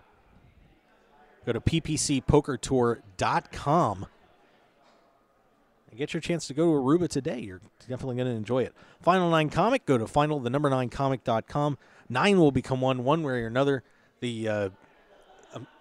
Sorry, hang on one second.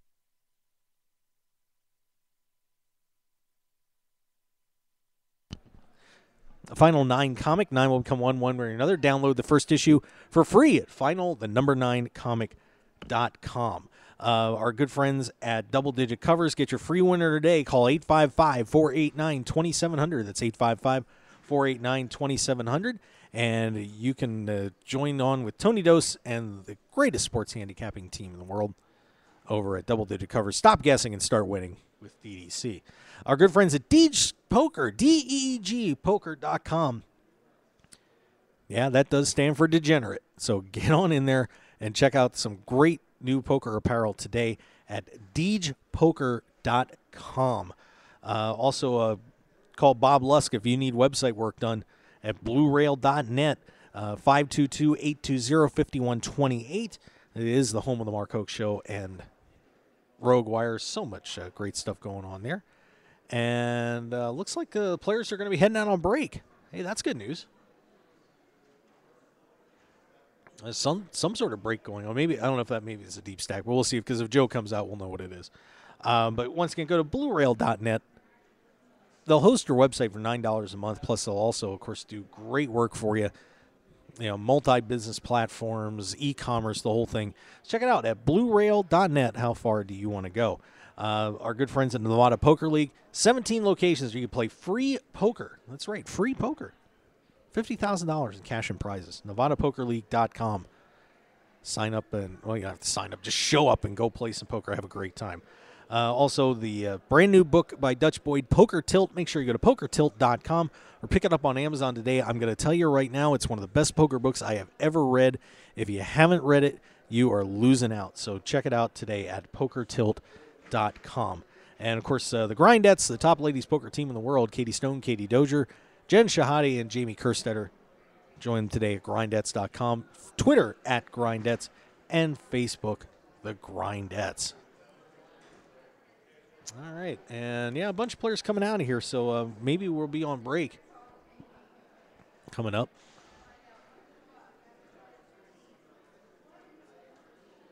All right. And let's see if we've got any updates while these guys are coming out of here. And we'll see if Joe is going to swing by, too. And it looks like Velador picks up a few chips on Politano. Velador firing away and gets Politano to fold on the turn, and Velador goes to 13.6. Politano goes to 18.1. Not a whole lot of action otherwise. So, of course, the big hand we had about 10 minutes ago that we reported first here on the Mark Hoke Show, Scott Maheen goes down flush on the river for Andoni Larabi, and Scott Maheen is eliminated from the World Series of Poker main event in 18th place. So 17 to go here. We only have to get rid of 8, and we will be headed to our November 9, coming up November 10th here at the Penn and Teller Theater at the Rio in Las Vegas. All right. So just hanging out here. Let's see if Joe comes back out or what's going on.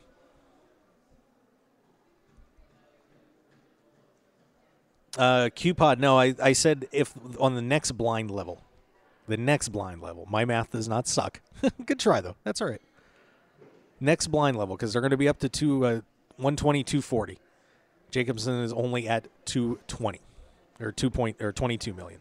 So they're going to have a little bit of a fight in there. It's going to get ugly. All right, let's see. But thank you. I appreciate it. It's amazing that after all these shows that I can actually do any mathematics whatsoever. I'm lucky I can even count. Oh, my God. It has been something else. Of course, hey, if you haven't checked out our podcast, we're going to be putting up some more WSOP highlight reels in a couple of days. But we have some great interviews that we've done throughout this World Series. And, of course, everything's up on video, too. So if you can go to YouTube and just put in Mark Hoke, all of those will come up. Plus, of course, the podcast, markhokeshow.podbean.com, along with iTunes. We'd love to have you checking in with us there, and all our great shows, KLAV and everything else. You will really enjoy it. And, of course, celebrating our 3rd anniversary and our 500th show during this World Series. And many more to come. A lot happening coming up here in the next few weeks for me. Of course, going out to Calgary and couple more trips to be finalized, it looks like, so it should be pretty exciting for yours truly and the show. Of course, Joe Payne in the Amazon room right now, also helping to give us the reports here.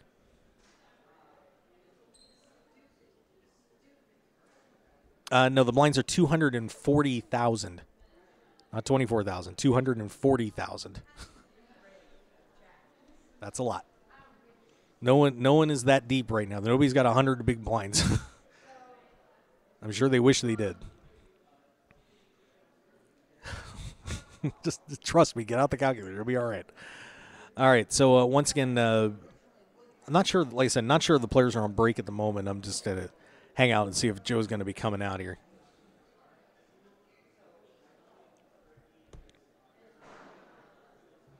Yeah, but a little bit of activity out here. Yeah, and Andrew Feldman strolling around here has done a great job for ESPN, and make sure you check out his pieces on ESPN.com. That's been he's done an amazing job through this World Series, putting out some awesome work. And it's also Twitter, A Feldman at A Feldman ESPN. Yeah, but welcome to the show, QPod. I appreciate it. Could have said hi first before you tried to rip me. But welcome. I do appreciate it. Any new listeners, very happy to have you along for the ride. All right. Let's see if we have an updated chip counts right now. There's Pat Lyons changing clothes again. Are they on break in there? We're on break for the 235 deep stack. Oh, the deep stack. All right. Okay, so the deep stack is... I'm sorry? Okay, no problem. Got a little bit of stuff in the way here, but Pat Lyons hanging out. I'll have to have him clear the way. I've got nowhere to go with everything. He's a pesty guy. Oh, that's all right. He's a fun pest. Not a problem. He's a fun pizza eating pest. Yes, thank God. We needed that pizza. Pat, what's up? Not too much. We're anticipating a good. What are they down to now?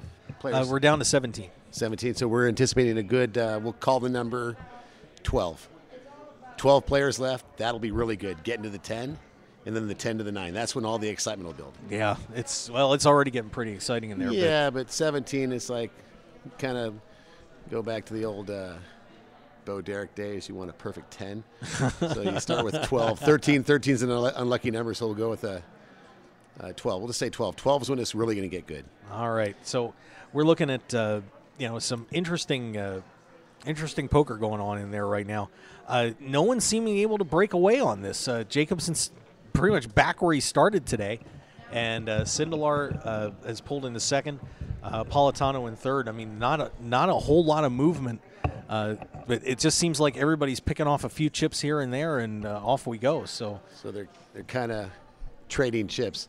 What happened with Dan Smith though? Let's discuss that, because I always have an opinion, and to me, my opinion is fact. So let's tell me what exactly transpired, what his stack size was, what the villain's stack size was, and then I don't. That's probably buried on the updates at this Nah, point. we'll figure it. We're good. We can figure it out. Dan was pretty upset there with the running into the fours, but. Joe. Oh, we got a call coming in. We got Joe, so let's see what's happening with Joe. Joe, calling in with an update. What's up? Nothing super to report other than the gentleman in the Snoop Doggy or Scooby-Doo outfit was pulled out of the audience by security. Uh-oh. Because in one of the hands when the players were on, he kind of ran onto the stage and posed for a picture with Bruno and another player. Security quickly came over, pulled him out, gave him a little tongue lashing, and he's back in the audience, but I think he's been somewhat curtailed as far as his movements now. So. Oh, my goodness. Scooby-Doo attacking. Yeah. We do have a hand going on right now where Max raised at $400,000.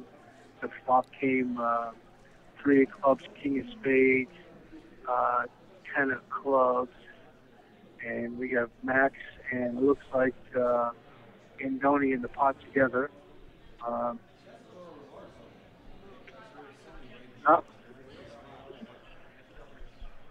Max, he bet, and Max bet, and Andoni folded, so Max takes down a relatively small pot compared to the $5 million pot that was just transpired a while back. But that was just the update on the on Snoopy. Okay. From the audience, but let back in. I think he's got a leash on him now, though, to keep him in check. So. Wow. So Scooby-Doo attacking. Hey, let's have a little fun here today. Today's Monday, right? So we think of Monday as the breakdown to the final table, the final 9, November 9. What else do you think of Monday as today? I'm sorry. The question is something about Monday. Yeah. Would you think that today maybe we're going to find out about 24 and Jack Bauer? That's no. I just having a little bit of fun here. We're the two exciting things on Monday are the final 9, which we're going to get down to, and then we're going to see if Jack Bauer will get another season of 24. Now we love 24. Just have a little bit of fun there with you.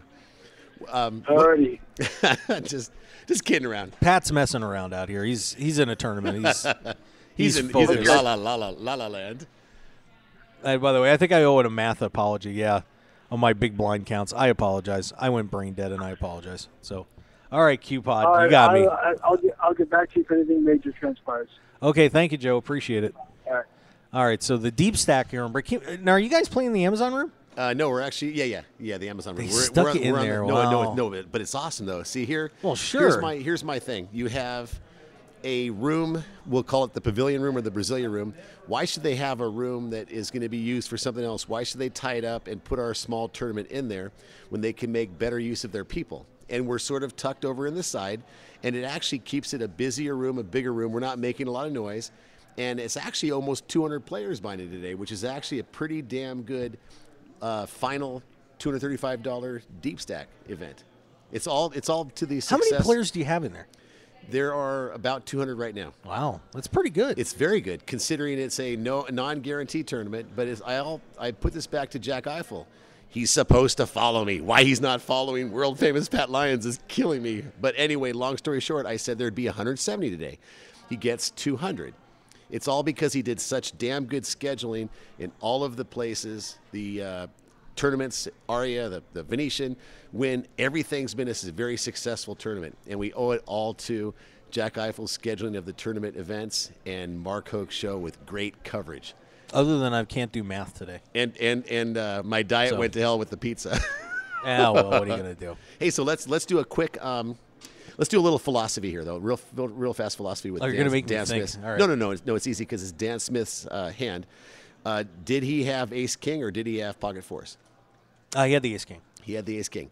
Now, was the betting? Do we know anything about the betting? I don't know because they didn't really have it posted for a while. Okay, let's just leave this as a if JStat's out there, Roger Bailey, Two Pair Magazine, Two Pair Poker.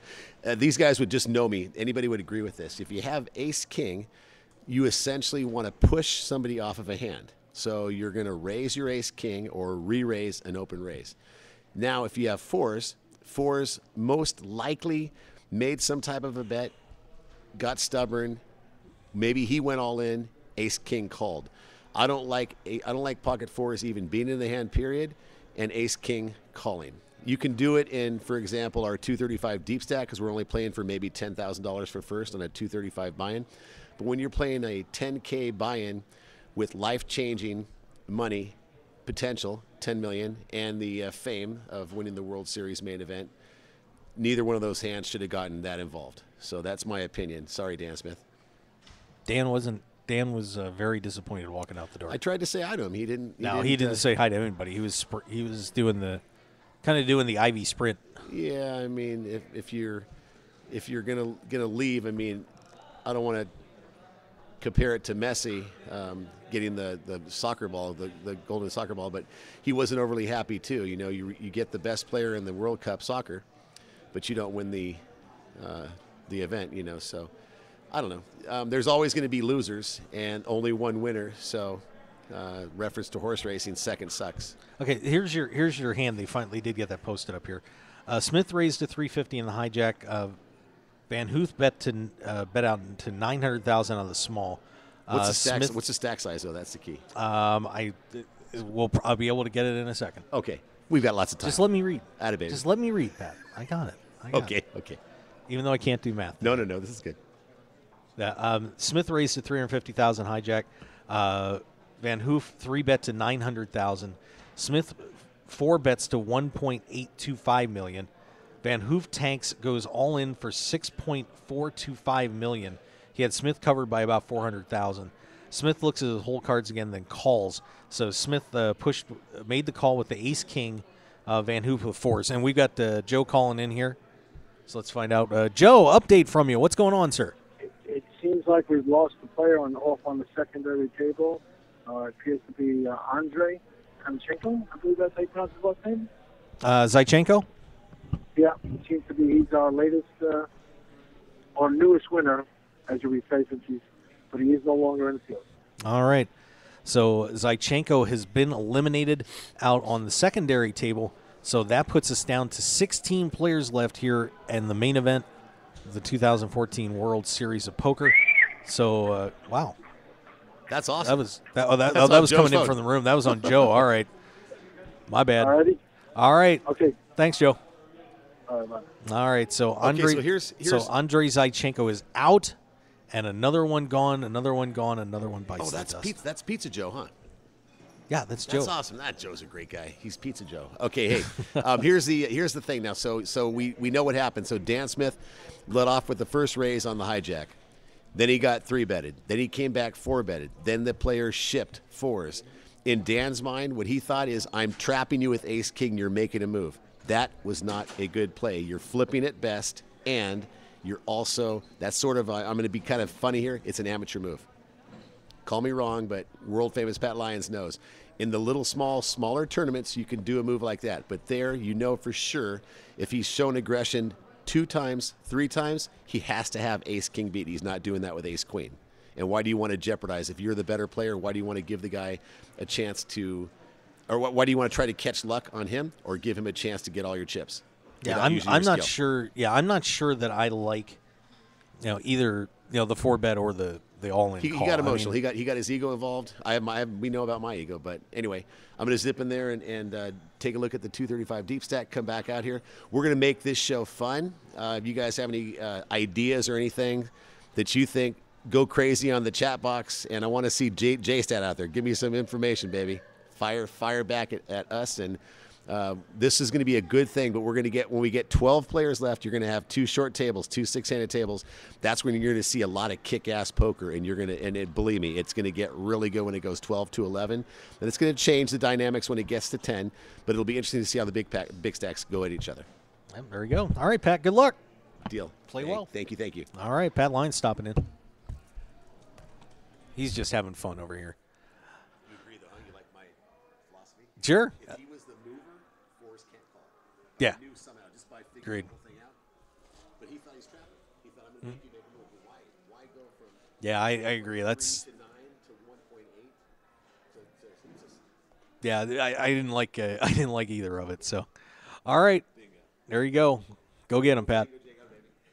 All right. So once again, Joe just reporting once again that Andrei Zaichenko has been knocked out of this World Series of Poker main event.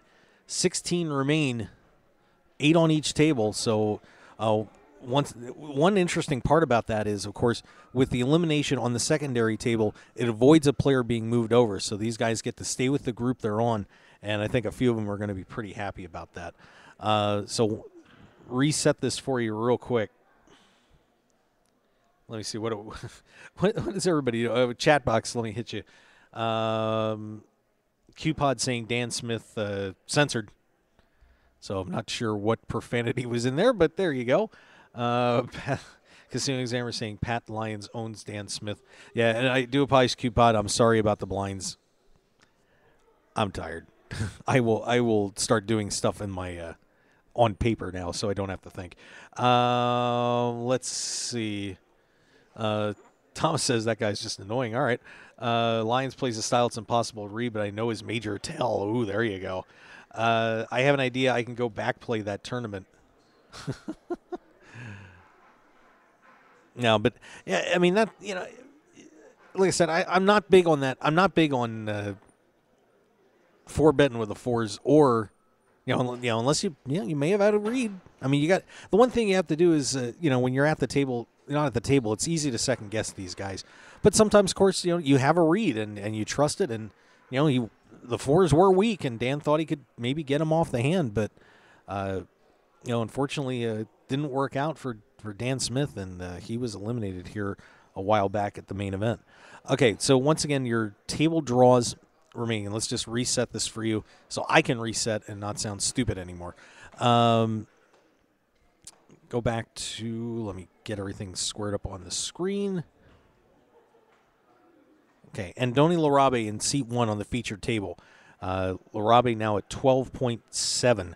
McCorkle, Craig McCorkle, 7.1 in seat 2. Mark Newhouse made a weird play also with an ace-9. He goes down to 7.2.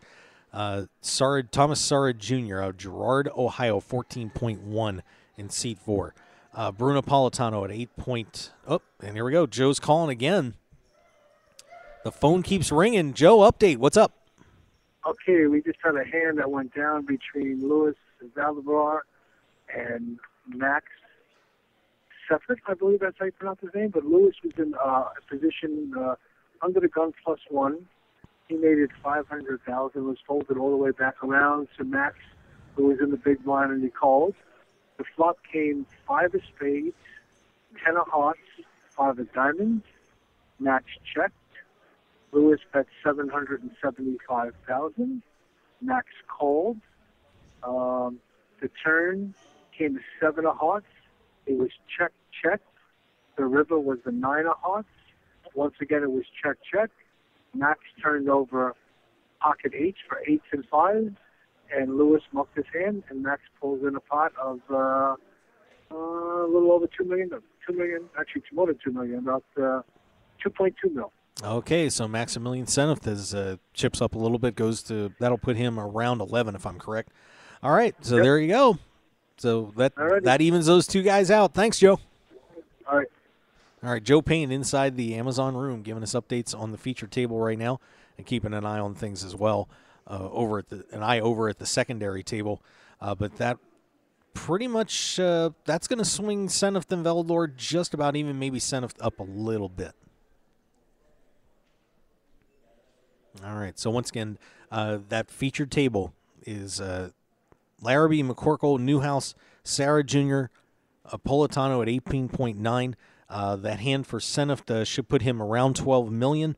Stevenson, Felix Stevenson is at 13.7. Velador now down to probably around 10 or so on the feature table. We go over to take a look at the secondary table. Eddie Sabat is over there in seat 2. He's still got him listed at 6.1. So apparently Eddie has not done anything in the last few hours. Seat 3 is William Papa Constantino at 13 million. Oscar Kemp's at 5.4 million. Graves is at 9.3. Tonking. William Tonking at 10.6. And then we have Jorrit Van Hoof out of the Netherlands, 13.1. Martijn Jacobson, 20,700,000. Dan Sindelar is now once again ascended into the lead, 22 million. So these guys, a great battle shaping up here between Jacobson and Sindelar. Boy, and they're sitting right next to each other in here too. How amazing would that be if these guys got into a battle? Wow. Of course, we've seen it before. You know, you see an aces against kings or something along those lines. You know, the chips are going to get in. But what a great, it's going to be a great finish here at the World Series of Poker main event. And we're going to be here with you all the way. Boy, if you think I can't do math now, just wait until I get to about 11 o'clock or 12 o'clock tonight. Should be fun. We're at 5:25 Pacific time here at the Rio here in Las Vegas. I'm right outside the Amazon room. Mark Hoke here on the Mark Hoke Show. Thanks for being with us. And we're going to step back and take a commercial break, and we'll be right back here on the Mark Hoke Show. Thank you so much for joining us. We'll catch you on the other side of the break.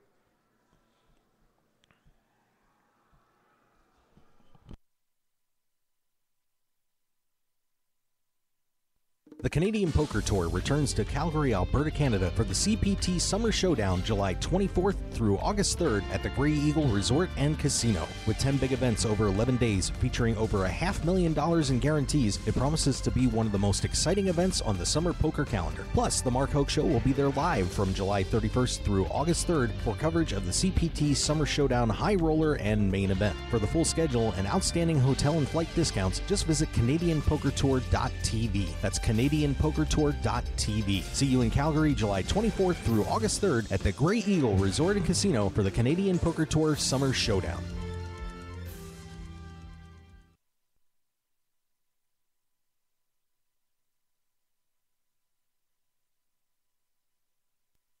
RunGoodGear.com is one of poker's premier online stores for apparel. Their mission is to provide poker players with stylish and comfortable clothes for their daily grind. You've probably seen Run Good Gear at the World Series of Poker through Run Good Poker Pro Rob Salaburo, or around the country through the WSOP circuit. Today, RunGoodGear.com is the place to go to gear up for the poker felt. So go there now with the promo code HOKE, that's HOKE, for 10% off your entire online purchase. Remember Hoke. Now go gear up.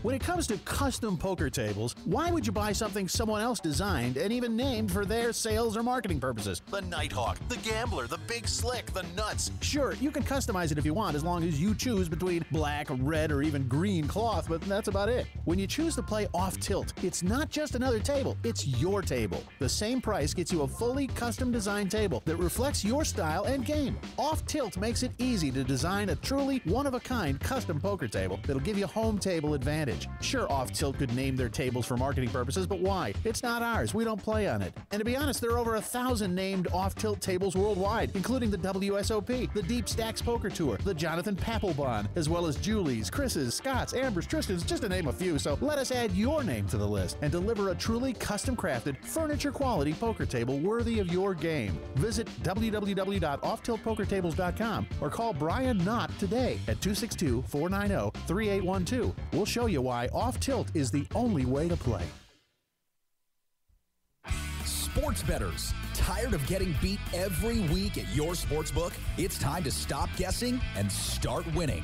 We all know cash is king, and it's time to let the team at Double Digit Covers come to the rescue to help you get the positive cash flow you need to live the life you've always dreamed about. Tony Dos and his all-star sports handicapping team will be in your corner to help you beat the point spread, bring excitement and winning to your betting experience, and build your bankroll to levels you never thought possible.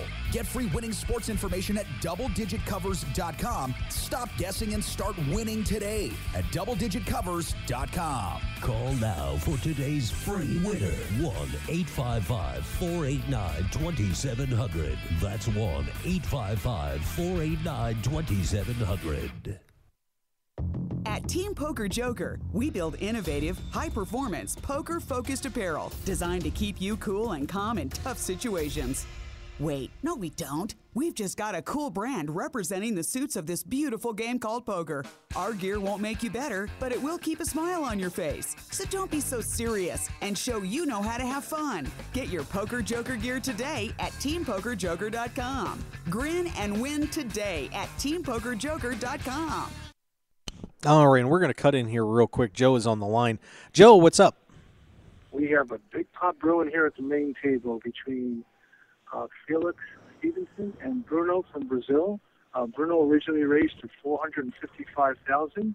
Felix re-raised him to $1.125. And when the action folded back, came back to Bruno, he made it $2,380,000. And we're waiting on Felix right now to either call the bet, muck, or put some more additional chips in. That's where we're on now. This is all pre-flop. Wow. It's been raised, re-raised, and it's back. It's back to this gentleman who made a good sleep bet here. So we're waiting on Felix right now, who needs to put in an additional $1.26 million to call. And that's what we're waiting on right now. Felix is looking at his hand, and it's in the tank right now. Oh, boy. We have close to almost $3 million in the pot to begin with right now. Actually, we do have over $3 million in the pot. So that's what we're waiting on. Felix is reaching for chips. All right. And that's what we're waiting on right now. So critical hand going on here with 16 players to go here in the main event. Yeah. And by the way, I want to admit, I was making a mathematical error, and I didn't make a math error. I said the wrong thing. For some reason, I was saying big blinds, and I meant M. So I do apologize for that. So Q-Pot, I was right, but I was wrong. Everybody in the chat box, I got hammered because I said something totally incorrect. That's okay. Yeah. You know, when you're doing it live, sometimes you can't get it all right. But you know what? We're doing the best we can. Yeah, we're doing all right. Yeah. So big hand happening here right now, and Joe's of course in the Amazon room. Yeah. By the way, of course, I know we're ahead of everybody. I saw drunk people reported like 8 minutes after we reported the previous elimination. So we're doing well. We're doing good, aren't we? Yeah, we're beating the drunks. Felix looks like Felix has called. Oh wow! So we got 4 point. Almost got 8 million in the pot. It looks like. That would be 4 million. We got close to 5 million in this pot right now. I believe he's. Let's see here. Okay, and of course this is I'm sorry. Felix has re-raised Bruno. Whoa. We got probably the biggest pot of the day right now going on. The action is back to Bruno. I didn't hear the raise, but I thought I heard somewhere in the area of 5 to 6 million. I couldn't. Oh, he re-raised at 3.67 million, I'm told, and Bruno is now filling with his chips. So we have probably the biggest pot of the day going on right now. All right, so Felix Stevenson and Bruno Politano in a massive pot. And this is all pre-flop, correct, Joe? This is all pre-flop. There isn't a card on the board yet. And Bruno now looks like, actually, I don't want to get premature here, but indications right now is he's at least thinking about calling, as he's cut out a stack of chips here, and my view is now blocked by Mark Newhouse. I can't see Bruno's hands anymore, but Mark kind of turned his chair a little bit, so my vision of Bruno is now blocked, but he's still in the hand, and he's got his hoodie pretty much covering his whole entire head, so there's not much you can see of Bruno right now, at least from my vantage point. All right, so... But he is still active in the hand, I can tell you that. So we've got about, what, 9, 10 million in the pot? Well, we got 3, 5, 7. Yeah, we got at least close to 8 million in this pot right now. All right, so... Felix, who has re-raised the razor, is sitting there with his head kind of down a little bit, his hoodie and his San Diego Charger hat, and Bruno is counting out a stack right now. And my vision on Bruno's is very limited right now, so I do see his hands moving around. So, and of course, if Politano wins this, he would take the chip lead. But I would really anticipate, Joe, that the way this is going, if Polito's got to be thinking either I'm going all in or I'm getting out of the way. So, right. Well, this will be if it folds, this will still be an interesting hand once it's shown on ESPN as to what they have. Bruno is stacking more chips up here, and I don't know whether he's cutting out what the bet would be and determining what he would have left if he does call. But you have to assume with this kind of bet that there's going to be additional action after the flop. So maybe that's what Bruno is thinking about right now. If I call here, am I prepared to get the rest of my chips in harm's way, so to speak? Bruno's taking a long time. He's been thinking at least 2 minutes here now. We're coming up on the break, too. We have 8 minutes and 44 seconds left to go on this level. And we're at 100, 200 with a $30,000 ante, so the blinds are getting up there. Yeah, we go to 120, 240 next level here coming up, so not going to be cheap to play. Of course, Joe Payne and myself, Mark Hoke, covering the World Series of Poker main event. We have 18 players left and a huge hand going on right now between Bruno Politano. Bruno has pushed chips to the center of the pot now. Dealer is cutting them out.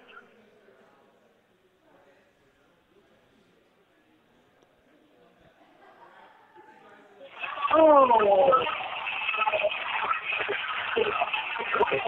And you can hear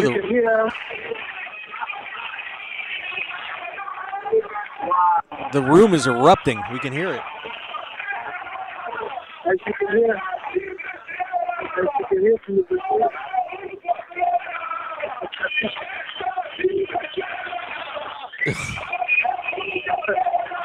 video. A lot of noise coming from the Amazon room here. I don't think there's. Wow. I don't think there's any doubt in your mind who's won that pod. I have to stand by until the Brazilians calm down a bit. But honestly, there's no doubt who won that pod. Bruno came back over the top of Felix and re-raised to, I didn't get the amount, but it was a pretty large raise and quickly. And when I say quickly, I mean quickly. Felix threw his hand quickly into the muck. So Felix gave away almost $3 million, I think, somewhere in that pot. He's 2.3, almost $3 million Felix has thrown away and laid it down quickly to the re-raise by Bruno, which sent the Brazilian crowd here in a complete frenzy. Wow. And with that, I'm sure Bruno has got to be close to the top on the chip count.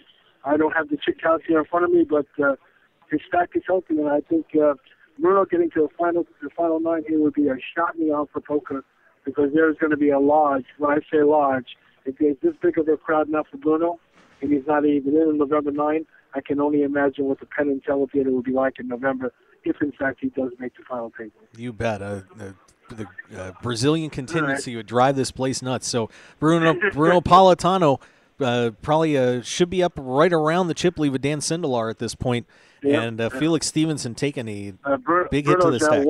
Bruno's now walking over to the rail in front of me to talk to his contingent, but I don't think every time he's come over, he's basically spoke Spanish, and my Spanish is very, very weak. So he's talking to his fans, but like I said, I'm not sure what he's saying.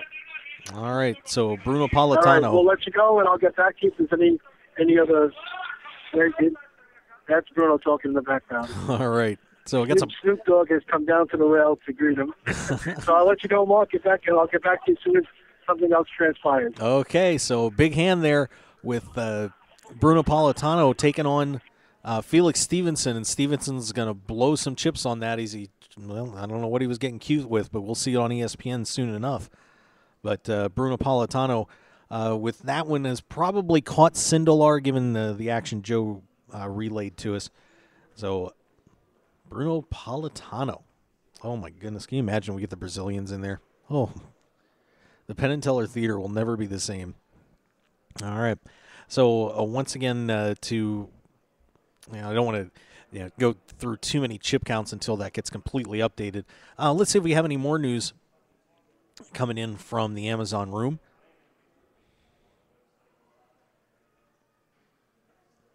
And just running down through a lot of information about Martin Jacobson.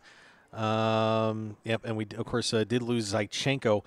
Here's the hand for you. Zaichenko raised to 450,000 from middle position. Goes around to Jorrit Van Hoof, who makes the call.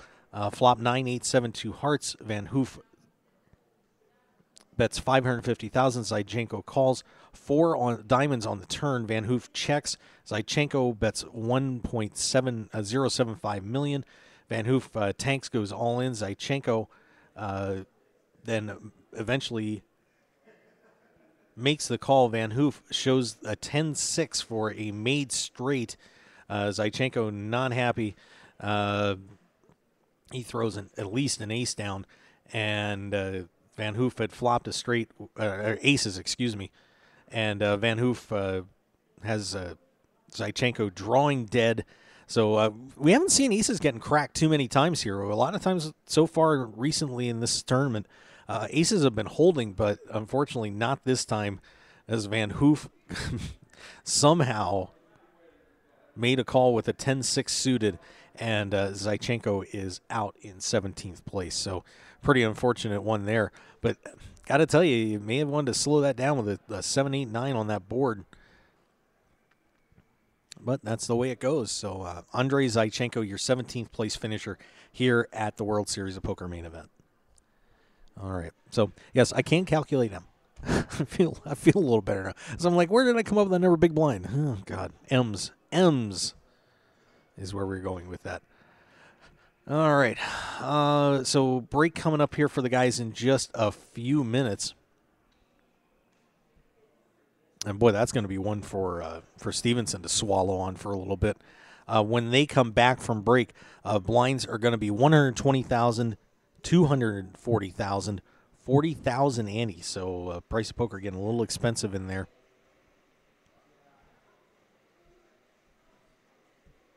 And bear with me for just 1 second. I'm just kind of getting all my updates squared away here.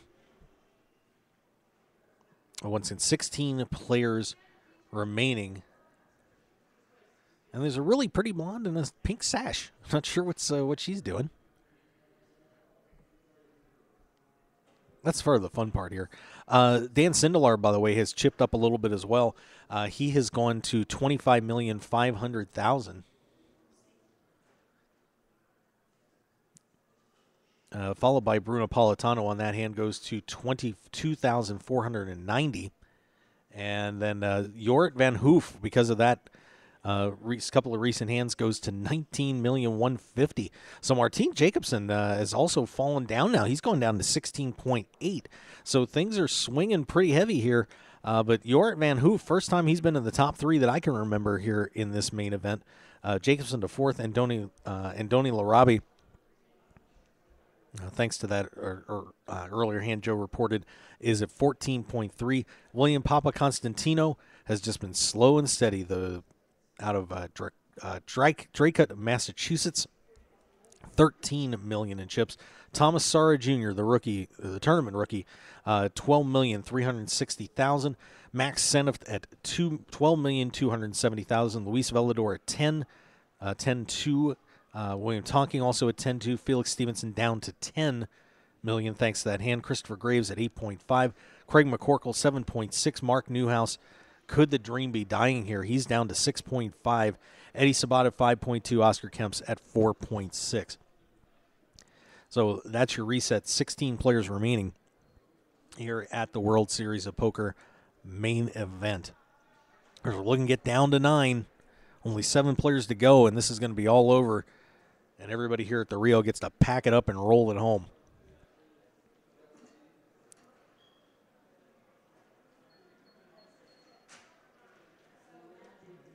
All right, and I do believe and I think we have hit the break here as people are starting to mill out of the Amazon room.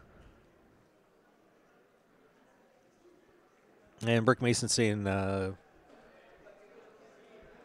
great info here. Thanks. Yeah, appreciate it. We're doing our best. We're hoping to have another staff member on here, not here, but Joe is doing a fantastic job in there right now. And, we certainly do. Joe doing great work in there, giving us the updates. And, of course, I'm Mark Hoke. Thank you for being with us here on the Mark Hoke Show. We're live here at the World Series of Poker and the aforementioned Joe Payne. Joe's going to run to the bathroom. So run, Joe, run. Go Flyers. Joe's sporting a Rangers jersey today, in case you didn't know.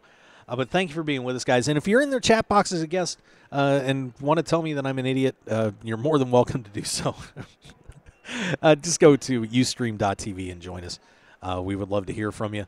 But a great battle shaping up here with 16 players remaining in the World Series of Poker main event. It has been an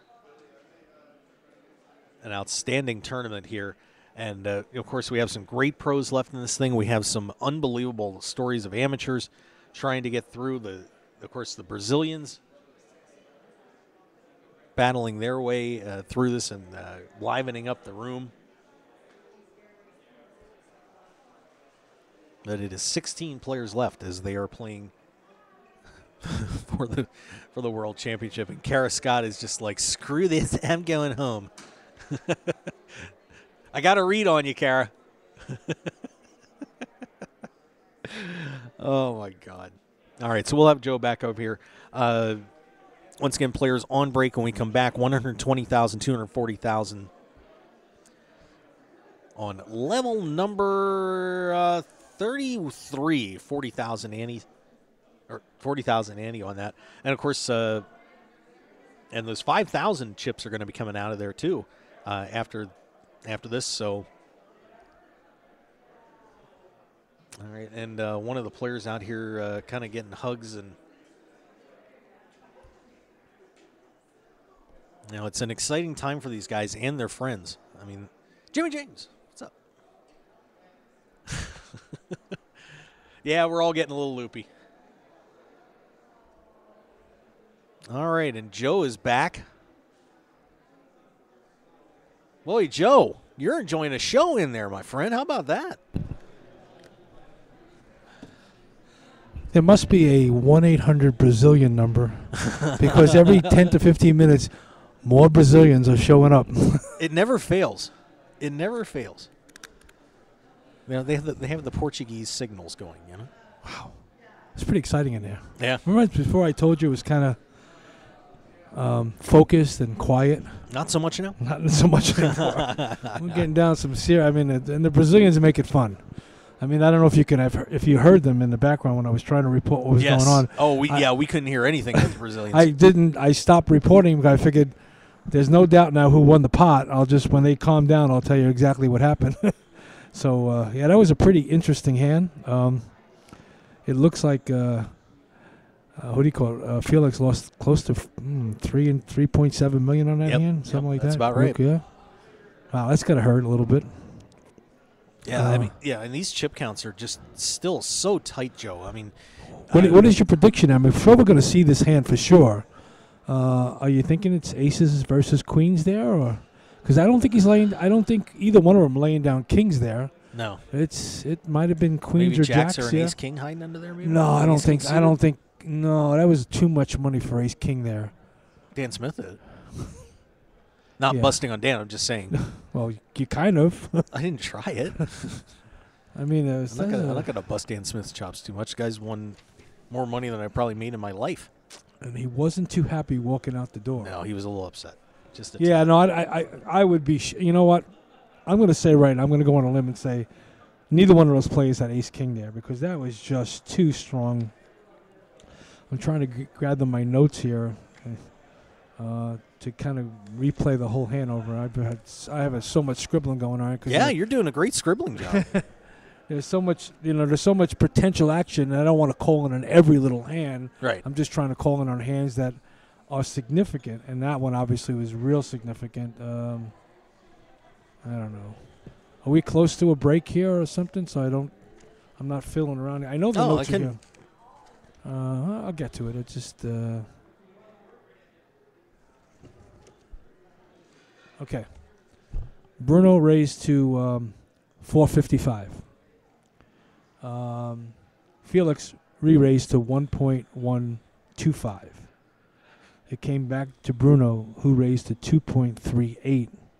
It went back to Felix, who re-raised that, and that's when the crowd just went berserk. I couldn't hear anything in the room, and Bruno thought for a while, at least 2 to 2.5 minutes, and then he, like I say, he was cutting out stacks, and I wasn't sure whether what he was cutting out was to call the bet and then see what he had left, because it looked like it was the kind of hand that you don't see this kind of betting, and then you usually don't see a check all the way down after right. that. What you do see is there's going to be additional missiles fired after the flop, but this is all pre-flop, and my vision got blocked from Bruno by one of the players in C3 who kind of, while this was all going on, kind of got into a lounge mode and completely blocked my view of Bruno, and I really couldn't see much except I could see his arms moving, and he was cutting out stacks. That's all I could see.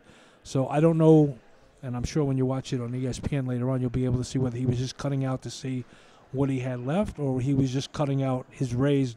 In other words, did he get the initial Felix raise out and then grab some chips to cut out his raise? But it was a pretty substantial one, and Felix took no time in folding, which set the Brazilians off into a frenzy. Now, you have to understand, these people have been frustrated for the last week. Oh, yeah. They've been in a bad mood. Getting slumped 7-1 in one match, and then showing up for the third place game and pretty much not showing up, so to speak. Did you give him a dig at that? No. There's two. I'm outnumbered there. Yeah, I'm outnumbered there. Well, you are wearing a New York shirt. I think you might have scared him. I think if I wear a Flyer shirt, they would have thought, "Holy shit, let me get out of here. This guy could be potentially a nuts." But I like I say, I don't really have anybody who I'm pulling for. But what's interesting is that on one of the lulls in the hand, one of the ESPN camera guys came over to me and said, "What player are you sweating?" And I looked at him like, "I'm with the Mark Hoke Show." And I said, "Why?" He goes, "Well, I see you taking notes here." I'm thinking that he thought maybe I was a player's coach, and I was just taking my observations that I could, talk to the player that was sweating. I don't know what kind of advice I would give somebody who's down to the last 16. Yeah. I made it today too. Don't lose. Don't flop two pairs and get busted by a set of tens, which I did. So, no, I just said, no, I'm just reporting for the Mark Hoke Show. And he goes, oh, okay. Which I thought maybe they were going to have a problem because they have exclusive rights to this. And maybe we don't can report it. What's that? We can report it. Yeah, but maybe not live. Maybe that's what they don't like. Yeah, we're all right. Well, didn't you get like a well, I did a slap on the wrist? I did a play-by-play. Well, which is basically what we're doing. No, not really. I'm not sitting there watching and doing a play-by-play. No, I am and calling it in, though. We're just you just let us know about a couple hands after. It's all right. Should I wait, you mean? No, you're all right. I'm going to continue this instantaneous reporting until I'm told I can't otherwise. Oh, well. All right. So just kind of resetting where the two tables, and I'm just finishing up my notes here. Dan Sindelar, let me just make sure that if I wrote these chip counts down and they haven't changed, I'm going to cry. Nope, we're good. All right, so here we have our featured table. In seat one, Andoni Larabe is at $11 million. McCorkle is at 7.3. Newhouse down to 7, and that ace-9 play, boy, that just and unfortunately, I'm sorry I had the wrong name on that, but we got it corrected. I'll get it. But Newhouse is down to what? 7 million. 7 million even. What about Thomas? He is at 12.3. Politano's at 22.4. A very quiet 12.3. Thomas has been very, very quiet. That's kind of smart on his part, because I'll tell you what, if I'm him, I'm not messing around unless I have to. Especially with Bruno on his right. Bruno is what was Bruno's chip count? 22.4. Wow. Nice, Bruno. And then Max Senef goes down to, Jesus Christ, I can't even get that right. 12.3. There are a lot of chips on this table, by the way. Yes. And that's why you're seeing these big pots. Stevenson is now. Oh, wait a minute. Let me get this. I'm sorry. Hang on a second. Yeah, we have Senef to 12. Stevenson up to 13 point. Or is it 13.4? All right. Up to or down to, you mean?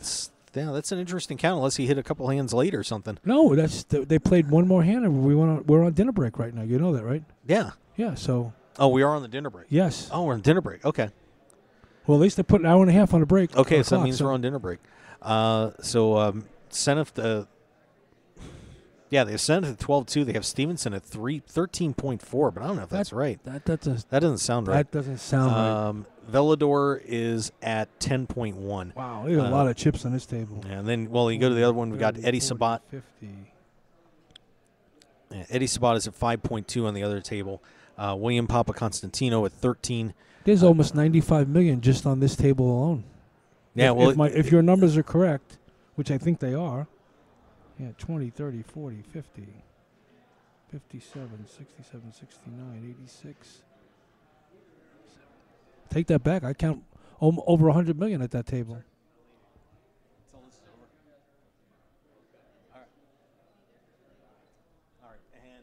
Then on the other table, Eddie Sabat is at 5.2.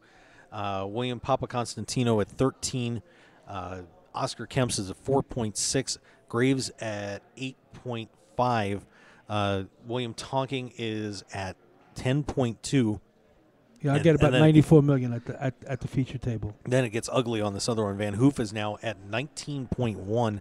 Jacobson at 16.8 and Sindelar at 25.5. Yeah, about 95. It looks like, quickly adding up, it looks like there's 95.6 million at the feature ESPN table, and the far is flying there. Yeah. And the other table has been kind of quiet, so they got the right guys at the feature table. Yeah, unfortunately, Mark Newhouse is in trouble here. Was closing in on making history, and then got in that ace-9 hand that put him in some major trouble here. He's the one that did have ace-9, right? That was a little. I say. Yeah, it's all right. It's hard to when you can't. You're sitting down low, so it's almost impossible to see where the button is. I've been trying to track it, just by when I do get to see it, try to keep track of how many hands I've played since that point and position myself as to where the button would be. If you go up higher, then it's difficult to see the board. As far as it's just I'm doing the best I can. Yeah, you're doing great. I made a mistake too, so. What was your mistake? My mistake was I was calculating M, but I said big blind. Oh. There's a big difference.